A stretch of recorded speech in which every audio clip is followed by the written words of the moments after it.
विघ्नेश्वर गणनाथ गजानन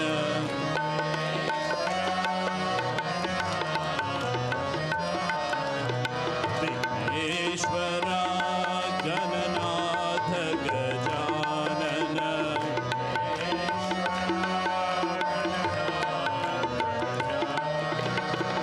पार्वती नंदन शुभानना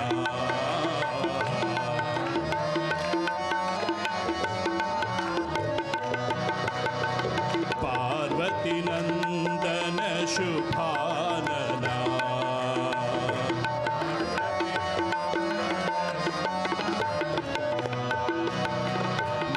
मंगलमूर्ति श्री गणराय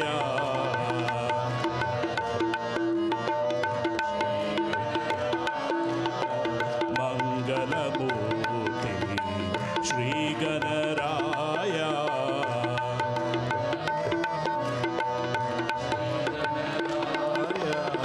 श्री गणराय जय गणराय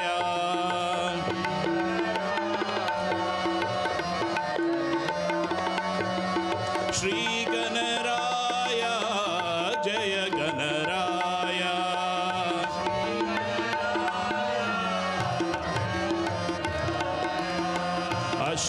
अष्टविनायक गजानना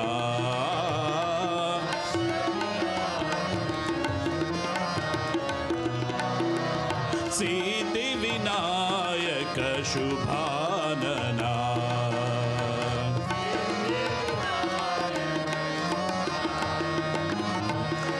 विघ्नेश्वर गणनाथ गजानन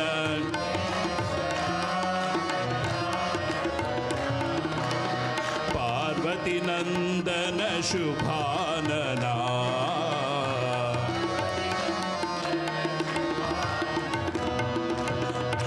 मंगलमूर्ति श्री गणराय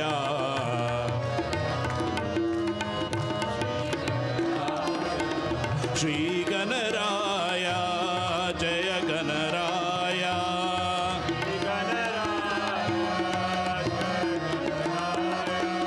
श्री गणराय जय गणराय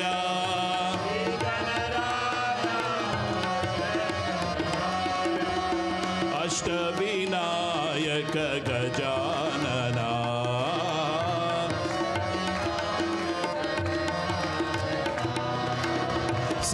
सिद्धिविनायक शुभानना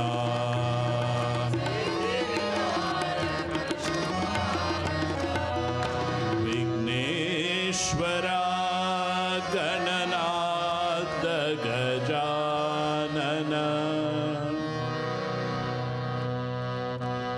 मानस भजो रे गुरु चरणम मानस भजो रे गुरु चरणम मानस भजो रे गुरु चरणम मानस भजो रे गुरु चरणम दुस्तर भव सागर तरणम दुस्तर भव सागर तरणम अति दुस्तर भव सागर तरणम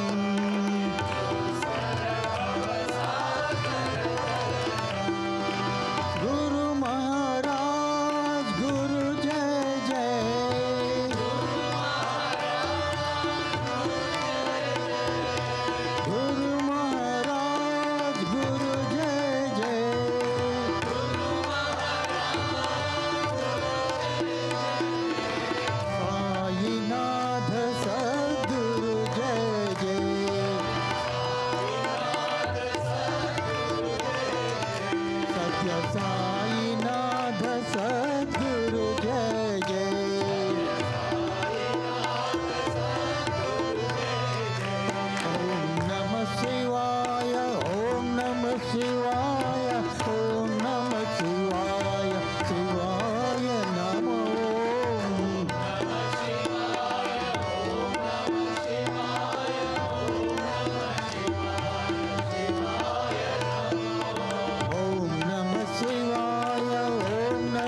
शिव अरुणाचल शिव अरुणाचल शिव अरुण शिव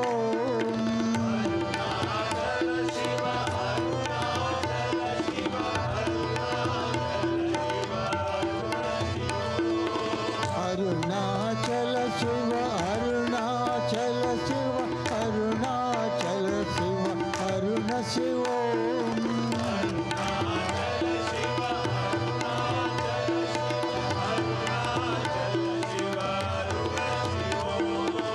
ओंकारं बाबा ओंकारं बाबा ओंकारं बाबा ओम नमो बाबा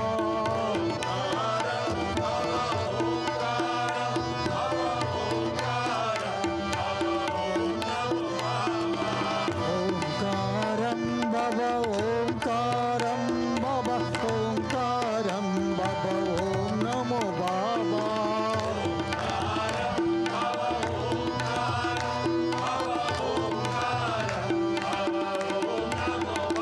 मानस भज रे गुरु चरणं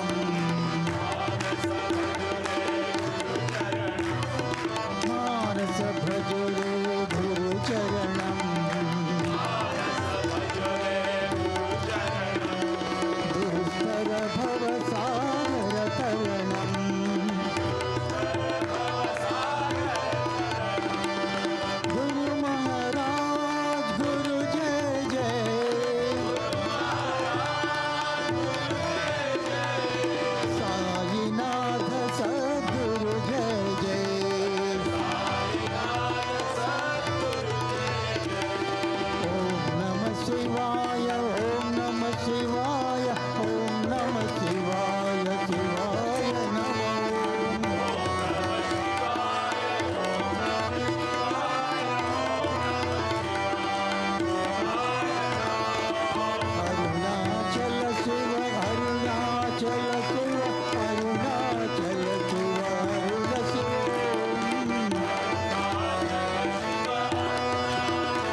वरं विन्दते वसुसानो जुषस्वत्रविनो न मेदे मेधां म इन्द्रो ददातु मेधां देवी सरस्वती मेधां मे अश्विना उभावा दत्ता पुष्करस्रजा अप्सरासु चया मेधा गन्धर्वेषु चयन्मनः दैवी मेधा सरस्वती सामा मेधा सुरभिर्जुषताभु स्वाहा आमा मेधा सुरभिर्विश्वरूपा हिरण्यवर्णा जगती जगम्या ऊर्जस्वती पयसा बिन्वमाना सामा मेधा सुप्रतीका जुषन्तां मयि मेधा मयि प्रजा मयि अग्निस्तेजो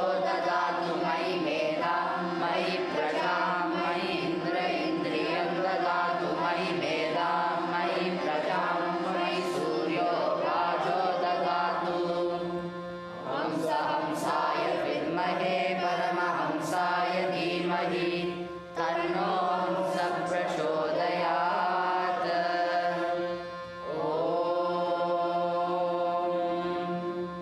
ॐ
Om Shri Sai Ram. With humble salutations of the lotus feet of Bhagavan Sri Sathya Sai Baba, it is my honor and privilege to welcome all of you for our Avatar Day celebrations. It was on October 20th, 1940, that Swami announced that he was no longer Satyanarayana Raju, but Sathya Sai Baba. That he has come not for one person, one village, not for one family, but he has come for all of us, all of humanity, to realize three important things: the role of dharma, the message of peace and love, and finally, to find divinity within us. So this Avatar Day is one of the greatest days in our spiritual calendar, and we are so fortunate that all of us are able to assemble here in his name. The Greensboro, Raleigh, Charlotte Sai Centers celebrate this occasion as one of our own family events. So today's agenda has so many important aspects. One is the devotional program, which we will see, but also service as well as education. We are also blessed with Gyanabhaskar Garu, who is going to be here momentarily, to be our keynote speaker.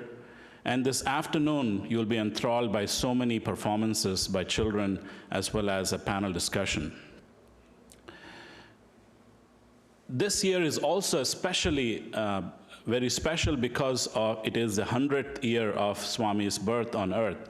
And on this centenary year, as you can see on the stage, we don't have a picture of Swami, but Swami in a 3D form, in the form of the picture that we have in front of us, which was carefully crafted by artisans, assisted, guided by none other than Swami Rajendran. So we are all grateful for that beautiful offering to Swami.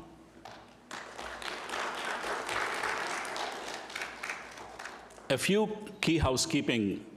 We have invited many members of our community to this event who will be joining later on.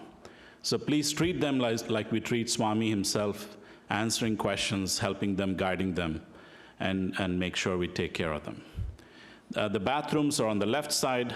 The food will be served on the outside of the premises. We prefer not to bring it inside to keep it clean. So now moving on to the agenda, we would like to request Brother Nandu, who is the president of Raleigh Sai Center. This year, many of you have had the fortune and privilege to go to Patti for the Patti Yatra. Many of us could not.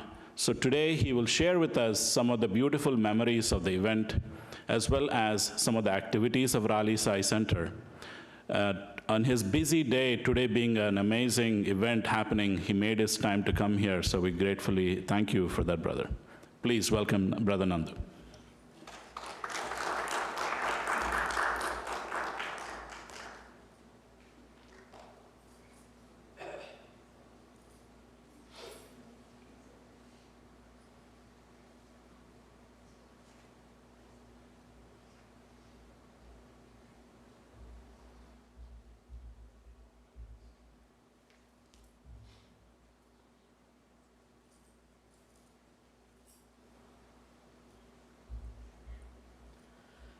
Sai Ram.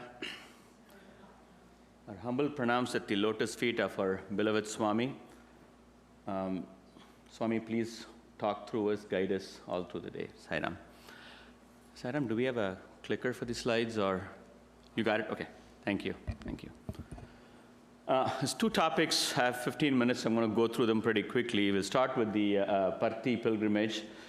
Several of us, about 450 of us around there, were blessed to join in July, early July, to go to Patti as part of the Patti pilgrimage. Actually, the preparation started about 2 to 3 months in advance. The sadhana, a lot of sadhanas done individually and as a group, preparing for the Patti pilgrimage in middle of July. I kind of categorize them into three main buckets, really: the SSSC, devotional programs, and service activities. Those are three main set of activities that were performed as part of the Parthi pilgrimage. And like I said, program preparation started well in advance, 2-3 months in advance. SSSC play preparation started in advance. Devotional programs are weekly practice sessions, whether it's Vedams or bhajans or a devotional offering, Prema Amrita Dara, all those. So a lot of energy built up going into the Parthi pilgrimage, which we were there. And for the Parthi pilgrimage, several folks attended the medical camp that started probably 3-4 days before, if I remember right, before the actual 3-day Parthi pilgrimage, Parthi Yatra event. So a number of folks were there. Some miraculous events happened as part of those medical camps as well. Then after that, majority of the folks, including us, joined about 2-3 days in advance of the Parthi Yatra. And again, a lot of preparation, a lot of sadhana all through while we were in Parthi. We offered to Swami multiple things. I'll start with SSSC. If you go to the next slide. Sister Sumana Murali offered the SSSC manual and the national manual, and the syllabus was released in front of Swami. That was a lot of work by a number of gurus across the country putting together the manual. So that was released in front of Swami on the first day of the Parthi Yatra. You can see the picture of the manual released. Then this is an example of some pictures from the play. The kids had a phenomenal play. Brother Girish was actually initial narrator, and then the play started. It was about a little over an hour-long play. Phenomenal play discussing or explaining the love and life of Swami. You could see kids all over the country joining for this. The amazing part was all the prep work that happened on top of the North Canteen. If you go in there upstairs and see the energy there, it was just very motivating and energizing to see all these kids and all the young adults helping them prepare for the program as well. So after that, we had devotional programs in parallel. We had Vedam chanting as well as musical offering, Prema Amrita Dara. These are some pictures from that. You can see the program pictures, number of men and women participating in those programs. Some more pictures. The devotional offering, if you could hold there, the devotional offering preparation was phenomenal. You know, it started 2-3 months in advance, and there was lots of activities preparing for that, for the devotional program. And again, on top of North Canteen, every day, number of hours of preparation. So the tremendous amount of sadhanas the YAs and others put in was just motivating and inspiring. You can see some of the offerings that were made by, Sister Vinny is there in one of the pictures, offering made by our center members, our national members, I should say. Aarti offered by some of the devotees. Yadavan, I want to mention Yadavan specifically. It happened to be Brother Yadavan's birthday when we were at Parthi pilgrimage. He had a chance to do Aarti on his birthday, so Swami blessed him beautifully on that. I'll stop with this last slide. This is the medical camp, the Grama Seva, photos from the medical camp in Grama Seva. There's a lot of activities in terms of blood donation, medical camp in advance, and then Grama Seva. I'm drawing a blank on the name of the event. I can't remember. But they offered, obviously, they went to a camp about 30 to 40 minutes away from Prashanthanilayam. A number of devotees went there and offered prasadam to all the villagers there. So that was, if you hear some of the experiences, we had a chance to share some of the experiences at the Raleigh Sai Center with the attendees, and it's just mind-blowing and as well as motivating from that perspective. Okay. So those were some of the activities summarizing. We'll pause there, Brother Vinay, and go back to the other slides. Bottom line, at least I'll talk about my takeaway. My takeaway was, I think Brother Balu Karnam talked about that during part of his speech, is what can we each individually take away and transform as part of this yatra? This yatra is it's a journey not just to Prashanthanilayam, it's an inward journey for us to spiritually transform and grow every day, every year as we go through. So a few definite takeaways, at least for me as I went to the Parthi Yatra, preparing for it and during Parthi Yatra and following that. So definitely thank you, Swami, for providing us the opportunity. Yeah. Could go to the other presentation. The centenary. Sorry, these are some pictures and videos from the kids who participated. We presented this at the Raleigh Sai Center, so some of our SSC kids participated in these, and adults shared the experiences as well. If you go back one slide, there you go. We were also asked to talk about the centenary celebrations. What are the sadhanas that Raleigh Sai Center has taken upon ourselves to work on with blessings of Swami? So we looked at, early in the year, we had the officers' orientation in January timeframe in Clearwater, and learned a lot about what centers are doing in general across the country and in the region. So we came back and brainstormed with our devotees. We actually had a survey sent out to our devotees to look at what kind of interest there is from the Raleigh Sai Center members. And we categorized them as, say, the center is going to focus on RSC level or Raleigh Sai Center level sadhana, but it really builds on the individual sadhana we do, each one of us individually, and then as a family together, and then the RSC sadhana kind of envelops that. And we talked to each of the wings. We have a number of wings, as you can see, SSA, YA, all the way to senior wings. Number of wings. We talked to each of the wings individually to see what each wing would like to do from a sadhana perspective. And I'll go through some of the pictures and offerings that we did. But the main goal was to increase the rigor of sadhana. We all do sadhanas. How can we increase the rigor?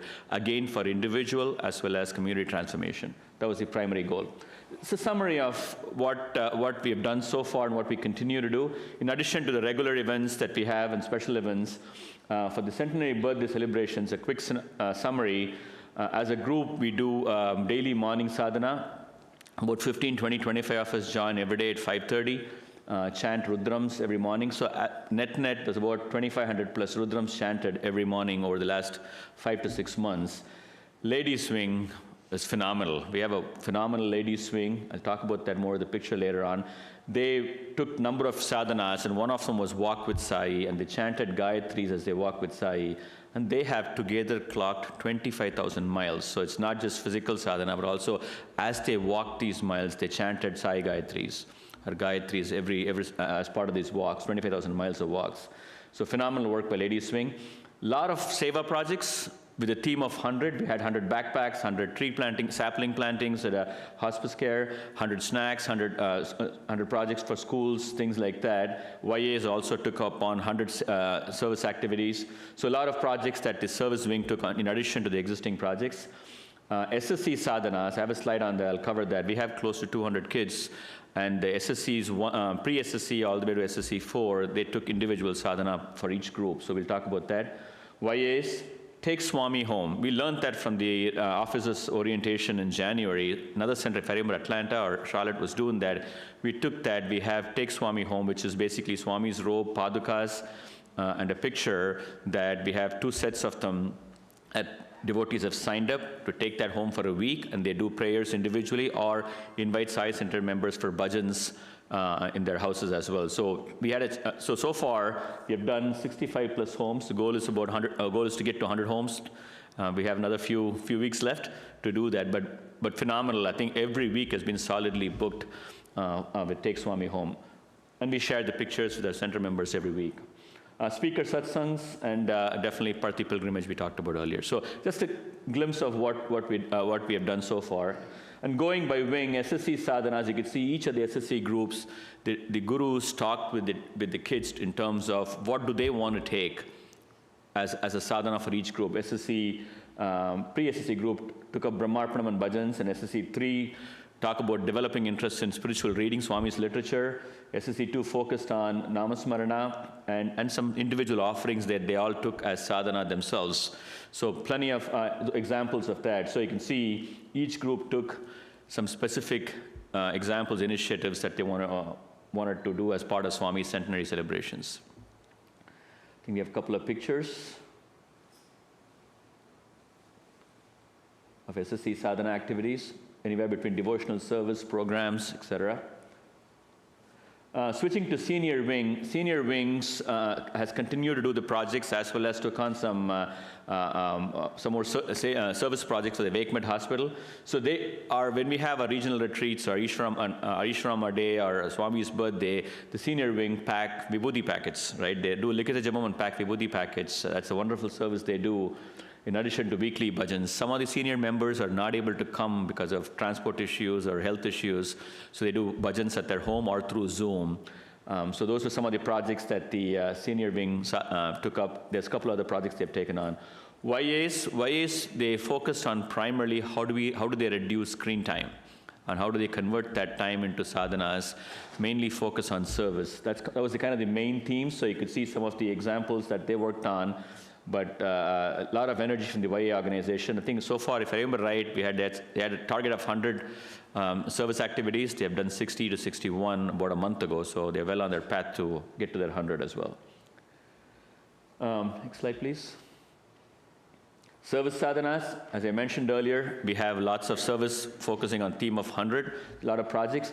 Today, partnering with other organizations, 3-4 other organizations, we're packing 100,008 meals for organization with the help of organization called Rice Against Hunger. So that's happening starting 9 a.m. this morning, going on till 4 or 5 p.m. today. So exciting project to do 100,000 meals, and we have some, again, it's an interfaith service because it's not just the RSC Sai Center. We're partnering with 4 or 5 other organizations in Raleigh to do that. So an exciting project that's happening right now. Devotional sadhanas, we talked about the morning 5:30 to 6. I'll tell you, I had difficulty getting up in the morning, committed, still do, 6 months into it, but as a group of devotees very diligently get up every morning, and including some of the kids who actually lead the Rudram chanting and Vedam chanting in the morning. So phenomenal sadhana by the kids. Ladies Swing, I do want to take some time on this one. Ladies Swing was started about a couple of years ago, right, Vinny? A couple of years ago, and for these centenary celebrations, they picked 3 themes, right? Walk with Sai, Read with Sai, and Serve with Sai, right? And Walk with Sai, I talked about. They have clocked 25,000 miles while chanting Gayatri. It's phenomenal. Read with Sai, they have occasional Zoom sessions on study circle sessions just for the Ladies Swing on Gita Vahini. They've taken that up. Their goal is to finish Gita Vahini before Swami's birthday. And then Serve with Sai, a number of service projects they've taken on. I just put a couple of examples. They've also taken on Vedam chanting. There's a Ladies' Day program on November 19th from 7 to 9. So if you're available, please join us. I know it's a weekday. Please join us. It's a ladies-themed, ladies-run activity. In fact, last week there was training given to ladies to handle AV, video projection, all that, all trained by ladies. So it's a complete ladies-led event. With panel discussion and speakers, etc. So please join us on November 19th if you can. But phenomenal. They do give us men a hard time in terms of what are you guys doing compared to what we're doing. So opportunity to learn for us. Next one. What's left in terms of between now and Swami's birthday? Certainly the service activity today. Akhanda Bhajans on 8th and 9th, and then Swami's birthday, we have a 2-day celebrations. As we work together as 3 centers in North Carolina, please join us for Swami's birthday celebration. We start on Saturday morning with Seva activity, early in the morning, 7 o'clock, and then we have speaker sessions, and then programs all through the day on Saturday, and then pick it back up on Sunday morning as well as speaker sessions, and then some more activities and plays and skits. So please join us for both days. If you need accommodation, please let us know. We'll definitely accommodate our devotees from Greensboro. They don't have to go back and forth hour and a half every day. So please join us, but definitely we have 2 speakers. Professor Gangadhar Shastri Garu is going to join via Zoom on one day, and then Dr. Sudarshanam from New Jersey is going to be there for both days. We have speaker satsanga on both days. So some exciting program planned for both days. Please join us. And as part of the program, we also have service activities that we have planned on both days. So join us, and join us for Swami's birthday on 22nd and 23rd. Again, I want to summarize with this. Sadhana as a group is what we've taken on from a center, but it all goes back to how do we, each one of us, do our individual sadhanas with family, and then together as a center to, with the goal of increasing the rigor of sadhanas. That way we can grow ourselves spiritually, transform ourselves spiritually. That's the main goal. That's what Raleigh Sai Centers focus on. Thank you, Sairam, for the opportunity to share our offerings to Swami, as well as a brief update on Parthi pilgrimage. Sairam.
बोलो ओम नमः शिवाय।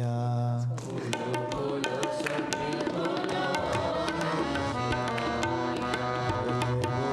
सब मिल बोलो ओम नमः शिवाय।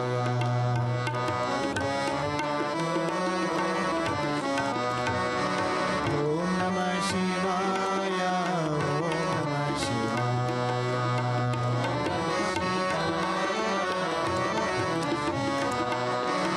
ओम नमः शिवाय, ओम नमः शिवाय।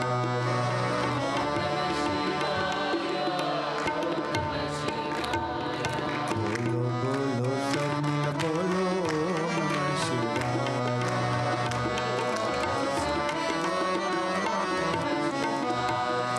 झूठ जटा में गंगाधारी,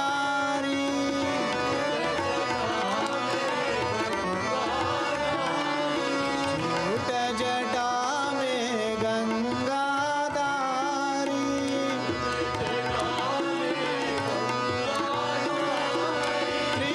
त्रिशूलधारी डमरू बजावे,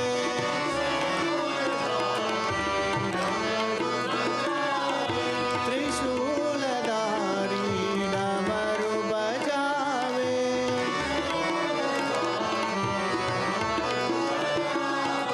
डम डम ढम डम डमरू बजा,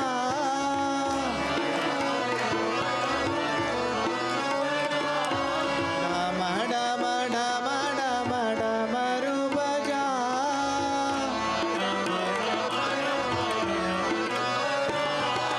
ओम छुटाओ नमः शिवाय।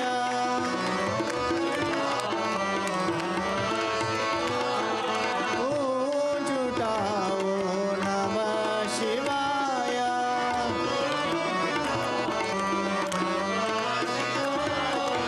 ओम नमः शिवाय।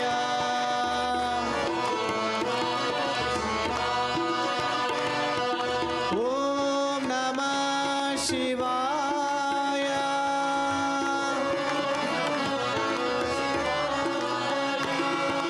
ओम नमः शिवाय।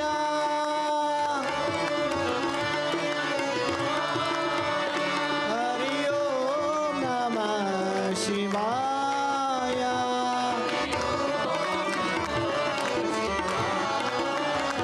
हरि ओम नमः शिवाय।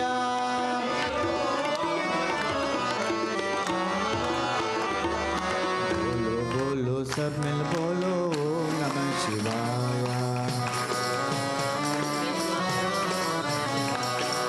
ओम नमः शिवाय, ओम नमः शिवाय। बोलो बोलो सब मिल बोलो ओम नमः शिवाय।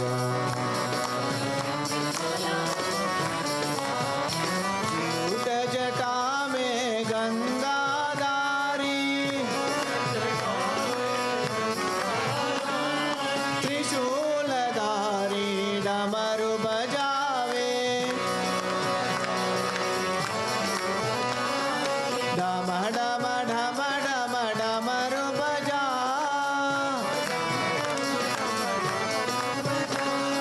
ओम छुटाओ नमः शिवाय। ओम नमः शिवाय।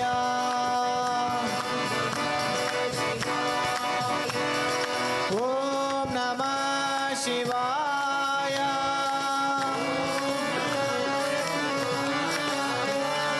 ओम नमः शिवाय। हरि ओम नमः शिवाय।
Om Shri Sai Ram, offering our prayerful salutations to our dear Swami on the occasion of 85th Avatar Declaration Day and in the centenary year of the living and loving avatar of all of us, Bhagavan Sri Sathya Sai Baba. I take this opportunity to welcome our chief guest for today. He would more preferably be called a family member. Thank you, sir, Professor Jnanabhaskar, for coming back to Greensboro once again after a few years.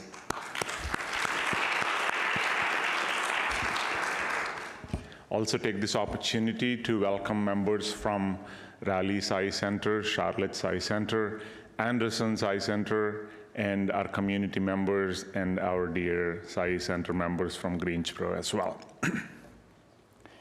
It is my honor and privilege today to introduce Professor Jnanabhaskar sir to Sathya Sai Center of Greensboro today to join us in our Avatar Declaration Day program.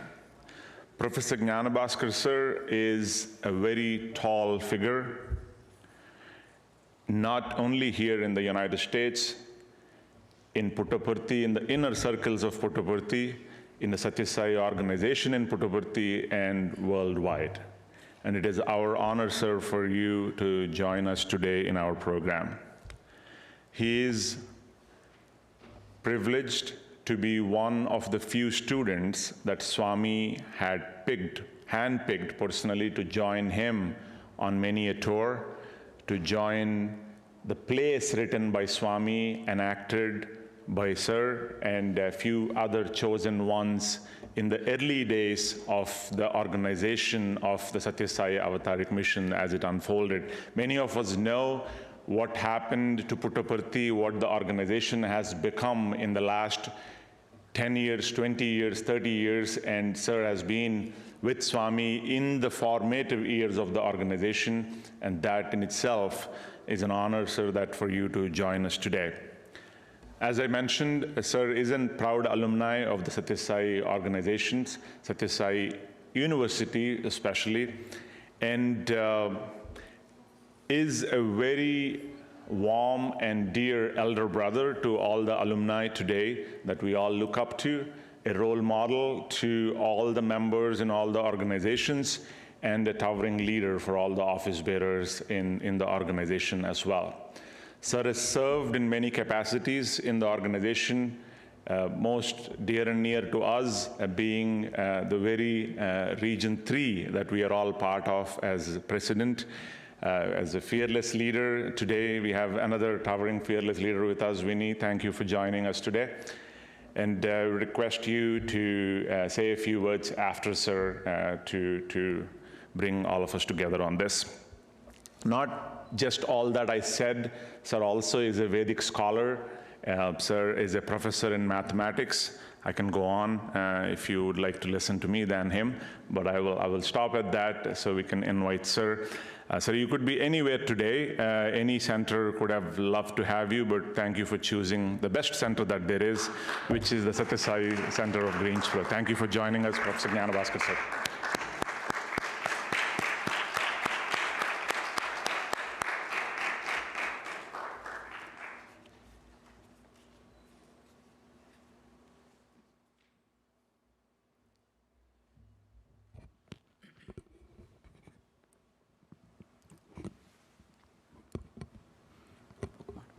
Om Shri Sai Ram.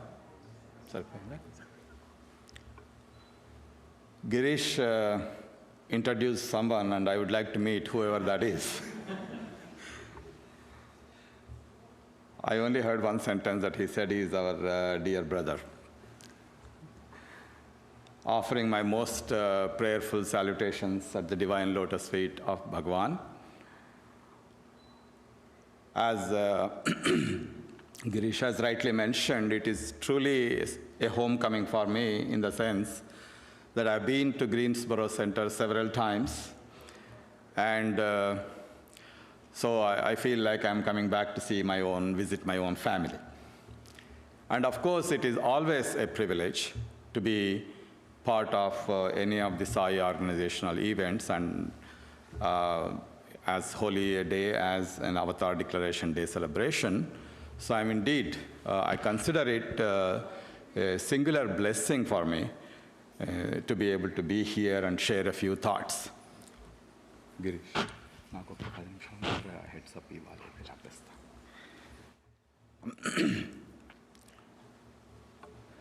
So it's a singular blessing for me to be able to share a few thoughts, and I'm absolutely convinced that there is probably nothing new that I'm going to share. And it so happens that I came a couple of times earlier as a part of your Avatar Day celebrations. So obviously, I spoke about whatever is relevant and whatever thoughts were prompted in me at that time. So this is the third time I'm here for Avatar Day celebration. And then I asked Girish yesterday, so what do you want me to say? Because there's nothing, I can't repeat myself, and then there's probably nothing new that I can say. But that said, I know that I'm as good as this mic, and the speaker is somebody else. So I hope and pray that Bhagavan will prompt certain thoughts that are of relevance to all of us, me included. So as I speak, I'm a listener too. And so as I was thinking about this, as Girish rightly mentioned, this is the 85th year since Swami has declared that he is not limited to one family, and that he has a task cut out for him, and he has a mission that he would like to execute in his lifetime. And he walked out of his brother's home and owned the rest of the world. He always has, but he declared on that day that he actually belongs to the whole world. That was way back on October 28th in 1940. And that's the day, as you all know, that we are celebrating today as an Avatar Declaration Day. So as I was pondering on that, what is the significance of that? Two words, obviously, Avatar and Declaration. And since I know that we have a very scholarly audience here in the Greensboro Center and the neighboring centers here, but I hope I can venture a little bit into a sort of a intellectual discussion, if you may call it. So I was wondering about this, that we are calling this Avatar Declaration Day, and just to think about Avatar, we all seem to understand what that means, that it is the descent of divinity on earth, right? We understand that, and we take it for granted that Swami, of course, is a divine incarnation who has come to, at this point of time, and walked the earth, while we are also fortunate to be at the same time. But I thought that this Avatar is a descent of divinity, but it's a concept that is unique to Sanatana Dharma for this reason, that when we talk about divinity or call God, that God that we talk about is an all-pervading, omniscient, omnipotent, omnipresent God that we are talking about. Not a God that is sitting in some faraway heaven, having made his creation, who is just watching over it, waiting for some final judgment day or something like that. That's not the God that we are talking about. The God is an all-pervading, omniscient, omnipresent God who, having brought this universe into creation, is intimately connected with it, because we know that the Vedic injunctions that Isavasyamidam sarvam yatkincha jagatyam jagat. So this entire universe is permeated by this Ishvara consciousness. We know that. Antarbahishcha tat sarvam vyapya narayana sthitaha. Both the inside and outside is permeated by Lord Vishnu, Narayana. So that's the kind of God who is intimately connected as we live our lives on this earth. as the whole cosmos exists, he exists along with it. He exists as part of it, and of course beyond it. So that's the kind of God we are talking about. And when we talk about an avatar, it's the descent of that God consciousness, that supreme cosmic consciousness that has descended into a human form. That's the avatar that we are talking about.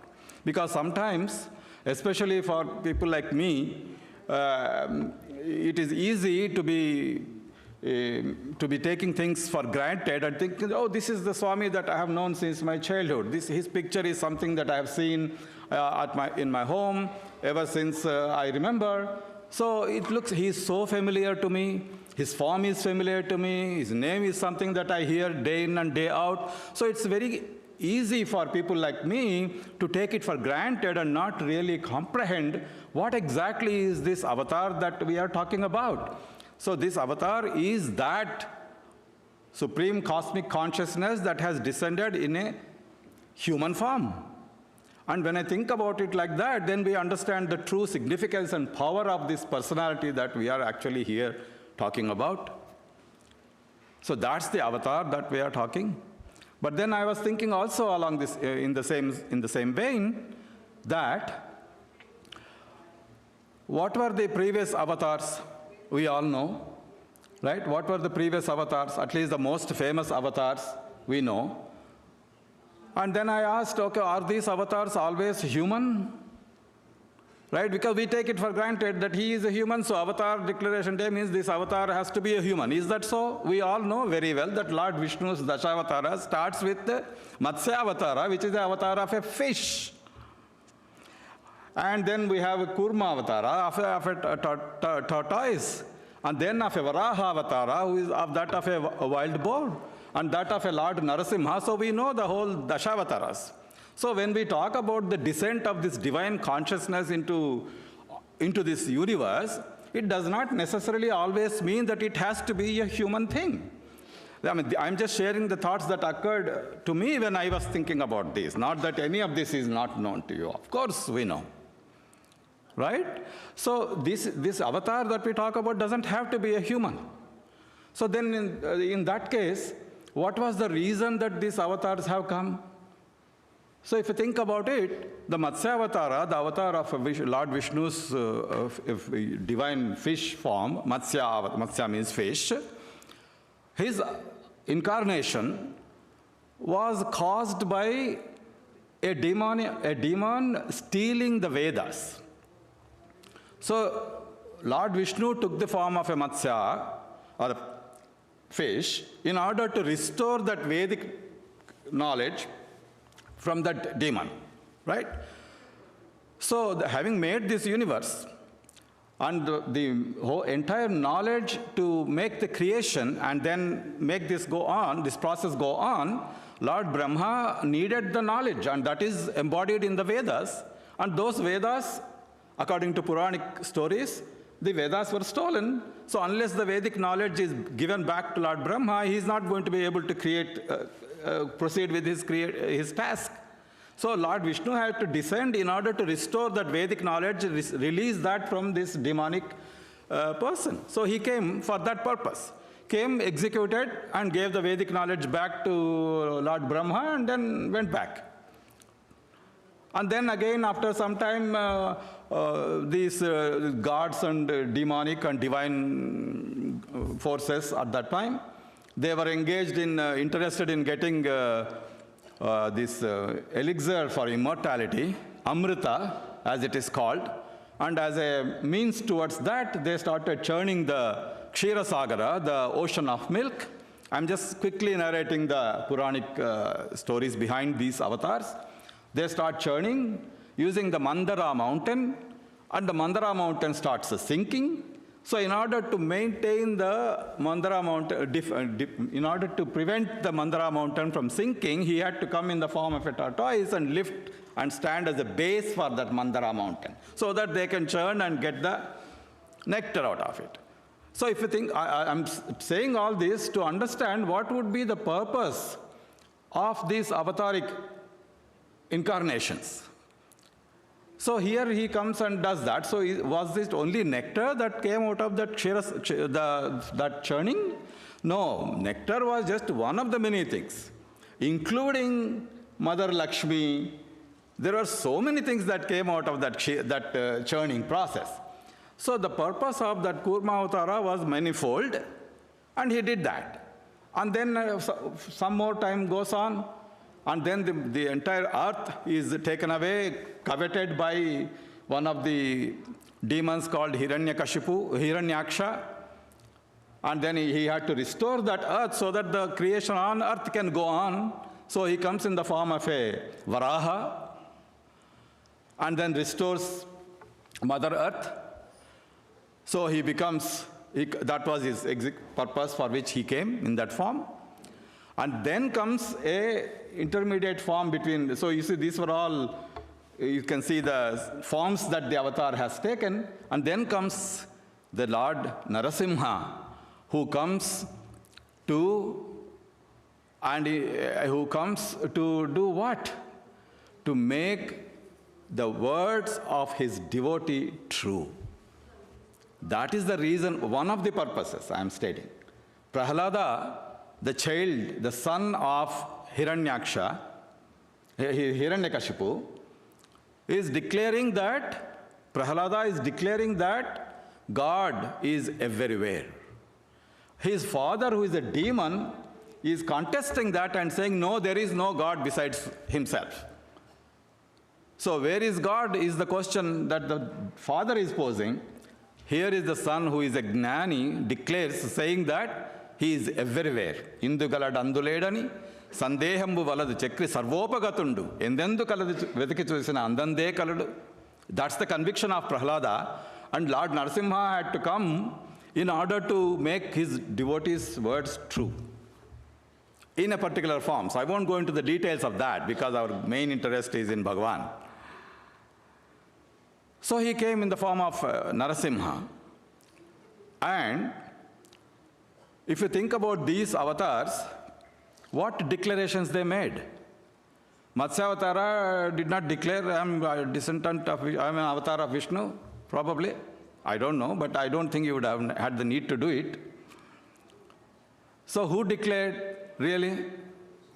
So first time, if there is any declaration at all, that declaration in the very manifestative process, Lord Narasimha declared unequivocally that it is nothing other than the all-pervading Vishnu.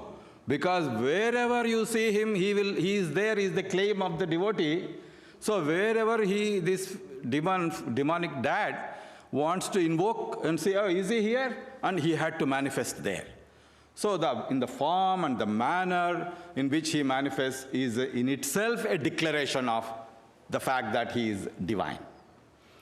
Moving on, he comes as Vamana for a particular purpose. You all know the stories, so I'll skip those quickly. And then he comes as Parashurama in order to annihilate some evil kings and restore order at that time.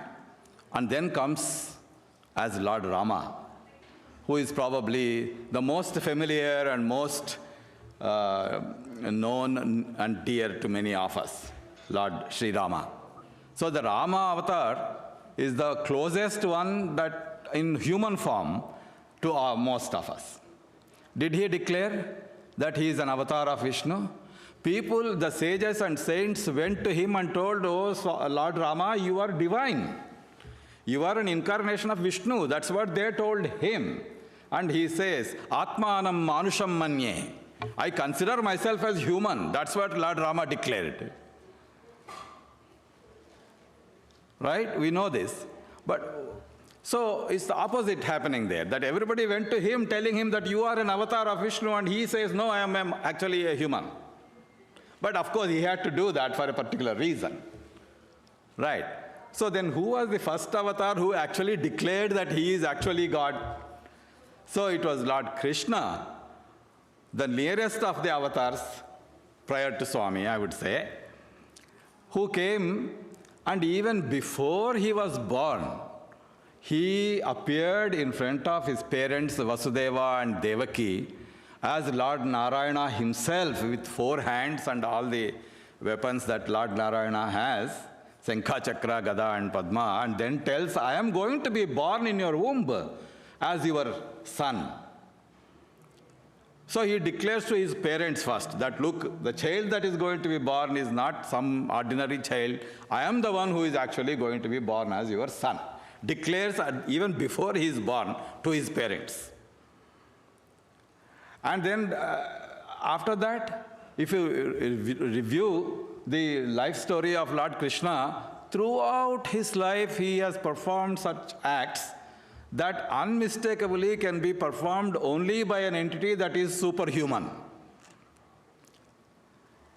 And he did not mask the fact that he is an incarnation or he is Godhead himself. He has said it numerous times to various devotees. So there was no, so he executed, what Lord Krishna did, we all know. So we won't go into too much detail on that. And then comes, that's already 8th avatar, I think. And then some attribute Lord Buddha as an avatar of Vishnu himself, Balarama. So there are how many avatars? So all these thoughts, since the time Brother Vinay asked me, please come and speak, and so did Girish. I'm thinking, what is this avatar that we are talking about Swami as an avatar, but what exactly is the principle of avatarhood? All these thoughts are occurring to me. And then I am thinking, so how many avatars? So some people say 10 avatars because Dasavatara is very famous. But is it 10? If you read Bhagavatam, Bhagavatam says that there are 24 avatars. Then if you read certain Vedic suktas, they say that there are countless number of avatars. How many times this cycle of creation has come and gone? So and how many times has God come in human or any form for that matter? Descent is all we are talking, right? So how many avatars? Countless number of. Vishnornukam Viryani is one of the suktas of Veda. So there are countless number of avatars, not the 10 that are familiar to us. So then among those countless number of avatars, we now have a phenomena that we are talking about also as the Sai Avatara, who has come on earth with a particular mission, and his descent and declaration is what we are trying to celebrate today. So speaking of, so did Swami, when he was born in, we all know that he was born in Puttaparthi on November 23rd, 1926, in a small village, which probably, I'm pretty sure nobody knew about that village prior to that, and even after that for a long time, right? So he takes birth in a remote village, and to probably the most uneducated parents, right? And he says that, and he declared that he is like Lord Krishna did. Swami also declared, right? But was his declaration also on 20th of October 1940, or was it before also? Well, most of us are familiar here about occurrences in Swami's life. Even before Swami was born, when Swami was about to be born, we know that, if you have read Satyam Shivam Sundaram, you will see that musical instruments in their house started playing by themselves prior to the birth of Swami. So that's a declaration in itself. And then Swami is born, and since his childhood, he has always been a special child. He was never an ordinary child. So I'm now talking about this declaration thing, right? We see where in the spectrum of these avatars, from beginning of creation, numerous avatars have come, and among these, we are fortunate to witness one such.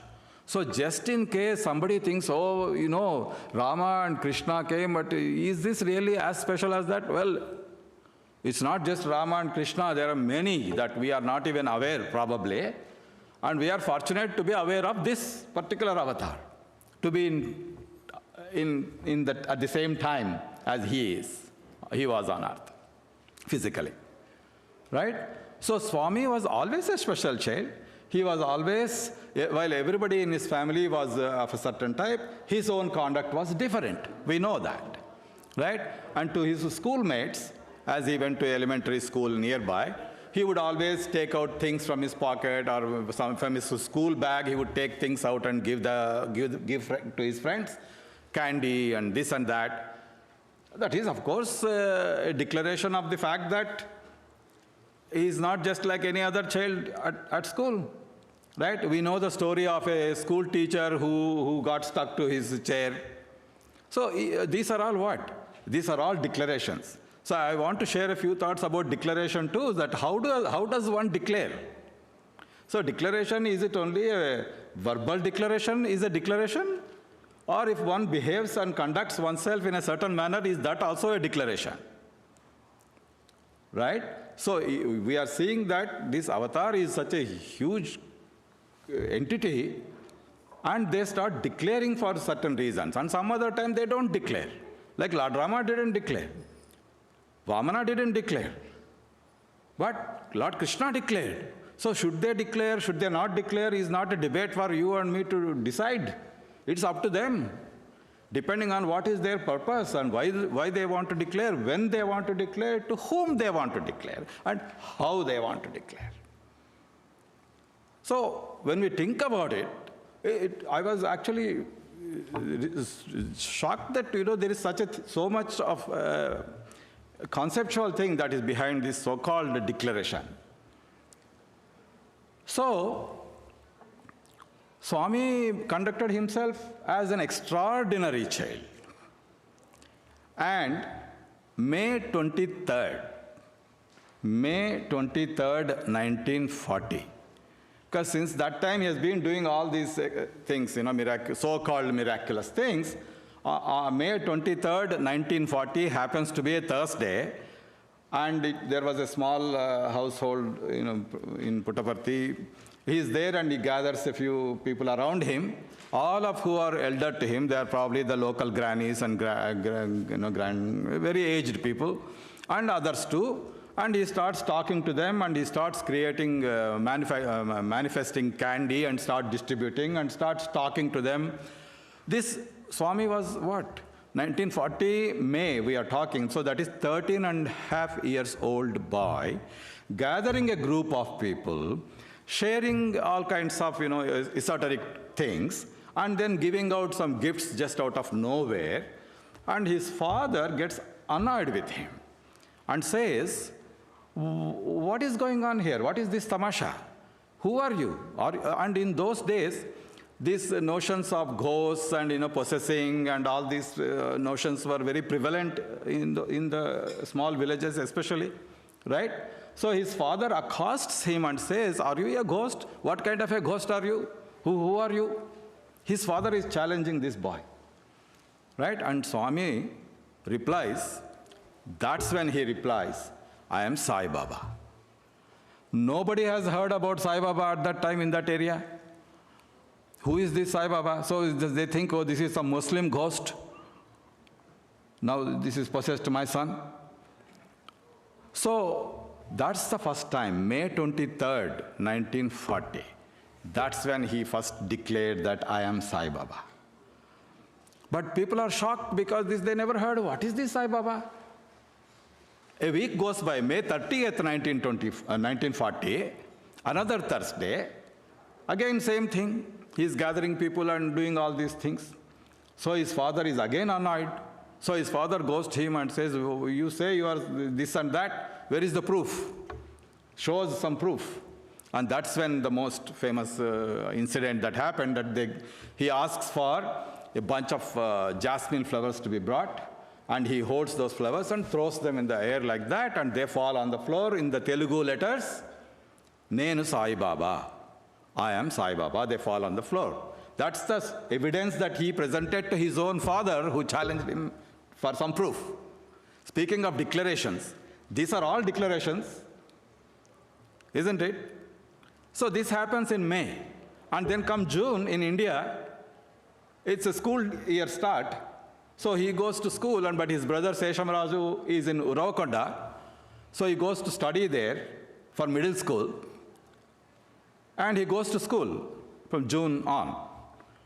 And as time goes on, there too, the few people we all know have recognized his specialty, that he is not an ordinary child.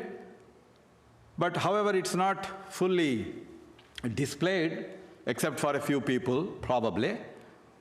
And then come October 28th, 1940, he leaves for school with a school bag, goes for a distance and comes back home to throw the school bag away, and then say to the sister-in-law who is at the house, saying that, I do not belong only to you. I have a task to perform. This is the declaration. I have a task to perform. My devotees are waiting. I don't belong just only to you. And he leaves home. He leaves home to go a nearby mango grove, sits there, and a few people have gathered by that time, by this handful. And that's when, for the first time, we know this. Of course, everybody here knows this. As I already made a disclaimer at the beginning, there is nothing new I am going to tell you.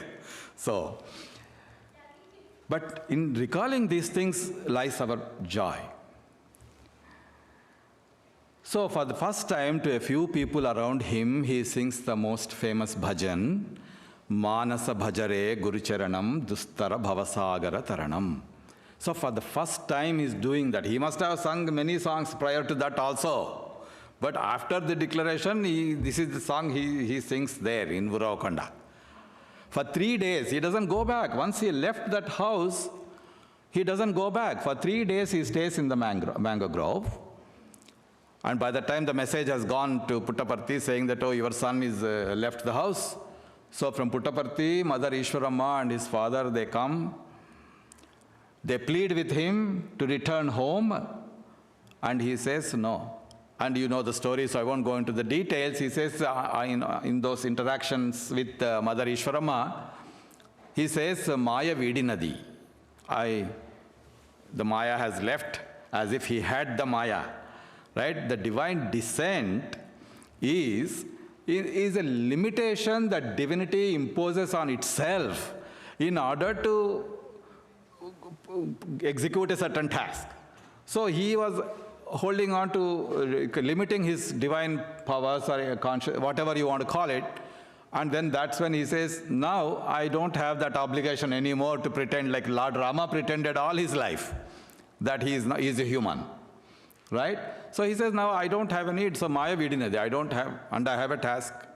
My devotees are waiting. 13-and-a-half-year-old boy, what devotees he is talking about? Where were his devotees? But he was unflinched in his statements, those declarations that he made.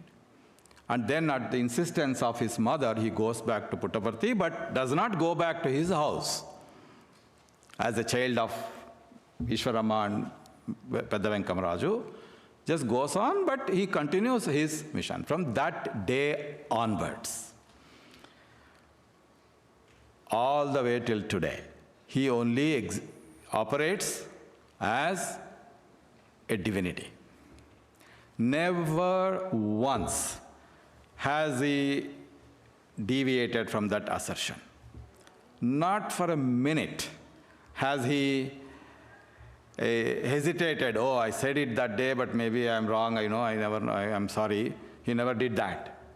Even in the presence, Swami visited throughout his life. He went to some of the holiest of the temples in India, like Badrinath.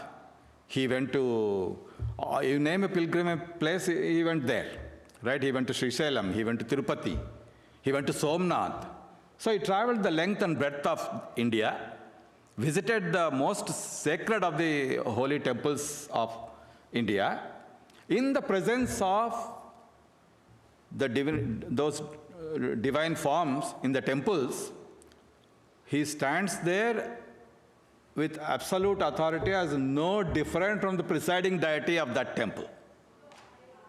That's how he conducted himself. Which, is this not a declaration? That he would refer to them as if he is that. And not as if, that he is that. As if is wrong, he is that. Right? So that's how he conducted. These are all assertions. And then if you think about it, he said it, and then he explained what does this avatar, and each one described, is it each of, I shouldn't say each one, at least Lord Krishna described the reason why he has taken the avatar. And he generally gave a principle of avatars in that. I am sure all of you are familiar with the Bhagavad Gita shlokas, that when does an avatar incarnate? The timing and the purpose. So, yada yada hi dharmasya glanir bhavati bharata abhyudhanam adharmasya tadatmanam srujamyaham. I manifest myself. Atmanam srujamyaham. I manifest myself. I cannot make that statement that I manifested myself clearly. Then what manifested me? My karma manifested me. We are all karma jivis. So my karmic actions of the past have resulted in this birth. That is true for each one of us here. Of course, I may be unaware of some self-realized people here, but except for those, people like me, karmic consequence. Lord Krishna, Atmanam Srujamyaham, I manifest myself. This is a declaration, an avataric declaration. When Yada yada hi dharmasya glanir bhavati bharata. Whenever there is a decline in dharma, not 10 times I will manifest, not 24 times like Bhagavatam says. Whenever there is a decline of dharma. When is there a decline of dharma? Dharma doesn't decline. It is the practice of dharma that declines. Dharma is an entity that is, it doesn't change. Dharma exists. It's the practice of dharma that declines and goes up in cycles.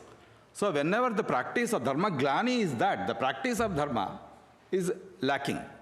Whenever that happens, I manifest myself, declaration by Lord Krishna as an avatar. And he also says the purpose why he manifests, paritranaya sadhunam, vinasaya cha dushkrutam, dharma samsthapanarthaya sambhavami yuge yuge. I manifest myself, paritranaya sadhunam, in order to save the noble and the holy and devout people, sadhunam, sages, saints, or saintly natured people. They don't necessarily have to be in the forest doing penance. Vinasaya cha dushkrutam, in order to destroy the demonic forces, and we know all the avatars we mentioned, they have done that. Even if they have not declared, Rama didn't declare that, but he did it. Krishna declared this, and then we have the proof of the past. So Krishna says, this is the reason why I come. So each avatar has declared, they have their purpose. If you ruminate on the reasons, that's the reason why I mentioned why about Matsya Avatara, Kurma Avatara, all that. They came with a particular task and a mission executed. Those avatars did not require a declaration of that kind. The declaration came from Lord Krishna's time, and the purpose was also multifold. Now Swami also declared that he belongs to everybody, that he is not limited to just this. Did he really declare that he is an avatar of God? So don't mistake me, please. These are the thoughts, as you know, when my dear brother Girish and Vinay asked me to talk, I'm thinking, what am I going to talk? And I'm thinking about all these things. Did Swami declare? He only declared on 28th, 1940 that the whole universe belongs to him and that he is not limited to that household. But did he declare why an avatar? Yes. Avatar inchutayanutalo arthamemi, Swami says in one of the poems. What is the meaning of saying that somebody has taken a form of an avatar, descended as an avatar? అవతరించుటయనుటలో అర్థమేమి ప్రజలపై ప్రేమ పరమ వాత్సల్యపరతతోడ out of boundless compassion, paramavatsaliata. It's not ultimate compassion, boundless compassion and love for the people. This is Sathya Sai Avatar's declaration of why an avatar. Lord Krishna said, Yada Yada Dharmasya. Sathya Sai Avatar said, Avatarinchutayanutalo Arthamemi Prajalapai Parama Prema Vatsalya Paratatoda. So with what? With that, Deviki Digivachu Daivambu, God descends on earth. Daiva Pragnaku Toduga, Jiva Pragnaku Toduga, Daiva Pragna, he says. I descended. In addition to this Daiva Pragna, I superimposed a Jiva Pragna and came down.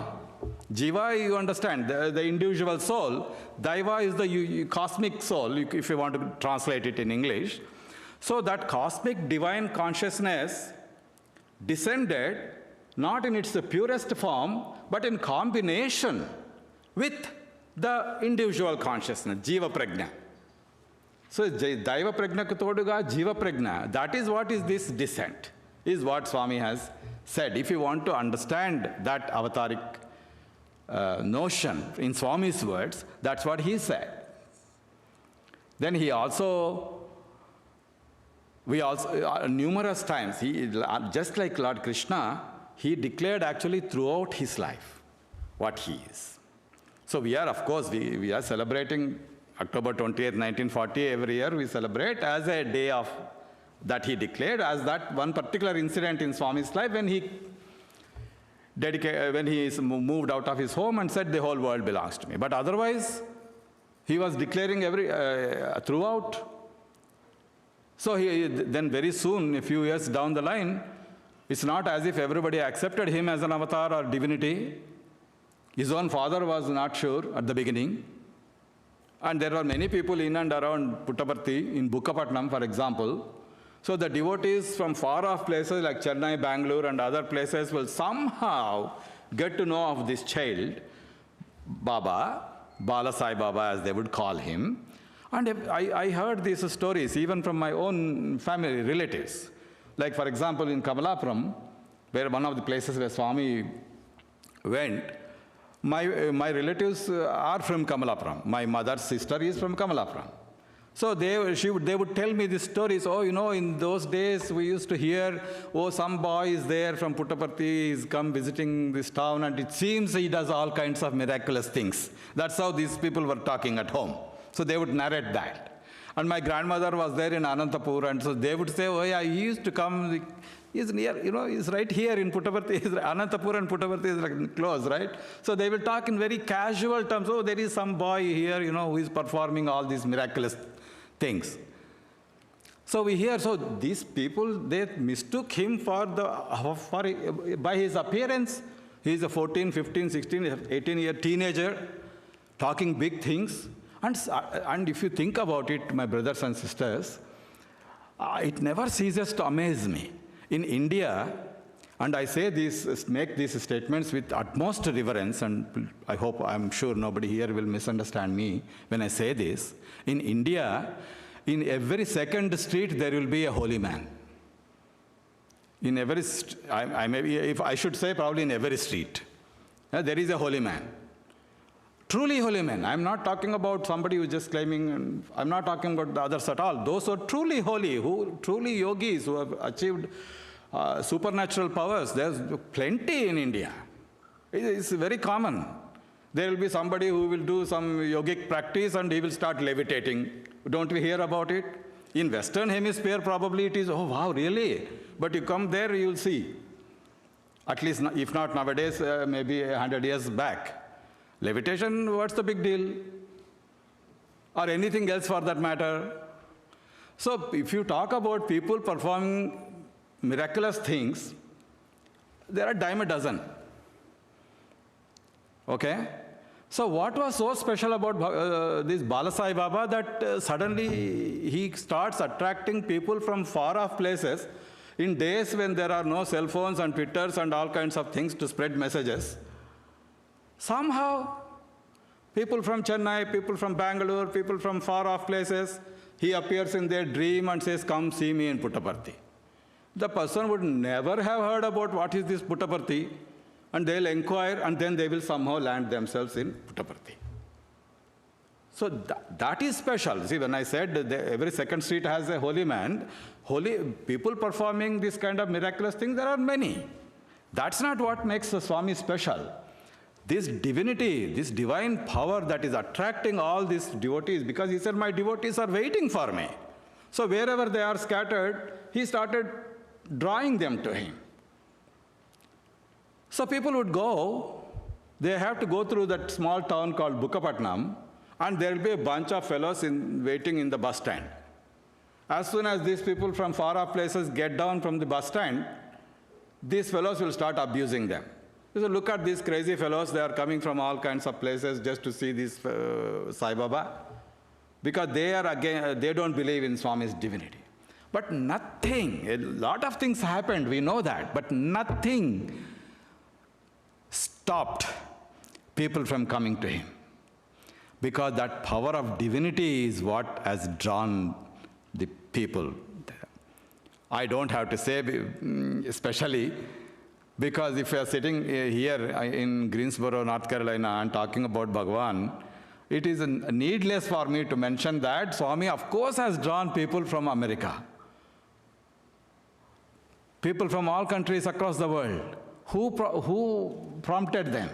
How did they come to know? Even if you come to know, why would somebody who is living in America, making a hard-earned living, why would they spend thousands of dollars of money to go to some strange country where they don't know the language, they don't have the culture, understand the culture, but somebody is drawing them to him.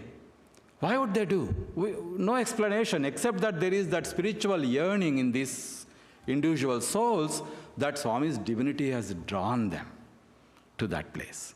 Thousands, not one, we are not talking about one and two, right? Thousands across the world, people have been drawn.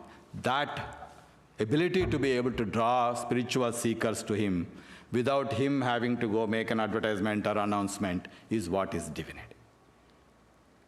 Miraculous things he did as a natural, consequence of his power.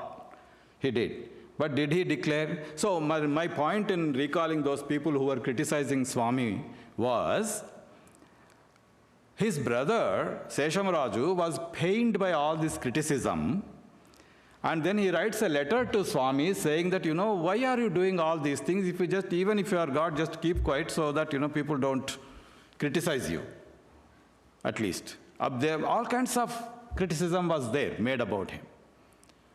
So a very anguished letter from his brother. And Swami's historic reply to that letter, we all know. And Swami made a declaration in that letter too.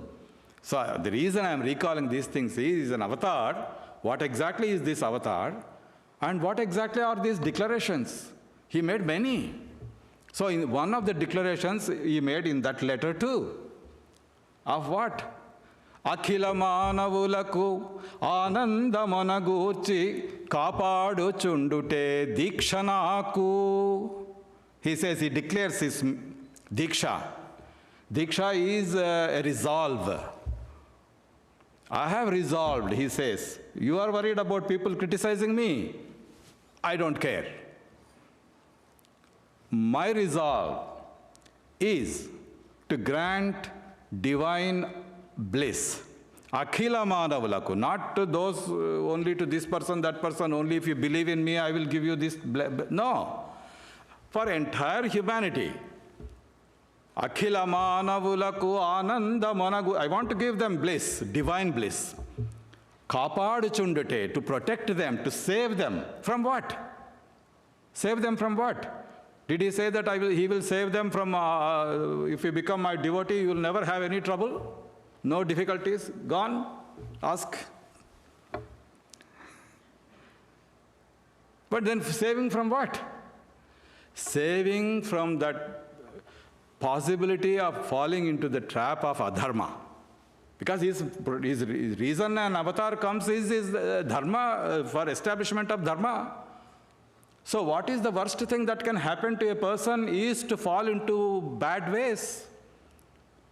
Not having a headache or having a disease or having this trouble, oh, my wife is quarreling with me every day, and that kind of troubles everybody has probably.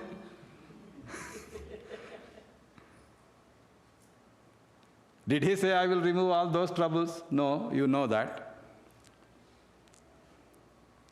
So, kapadu, what kapadu? What is he saving us from? He is saving us from that falling into the ways, adharmic ways. That is the kapadu. Saving, Telugu word.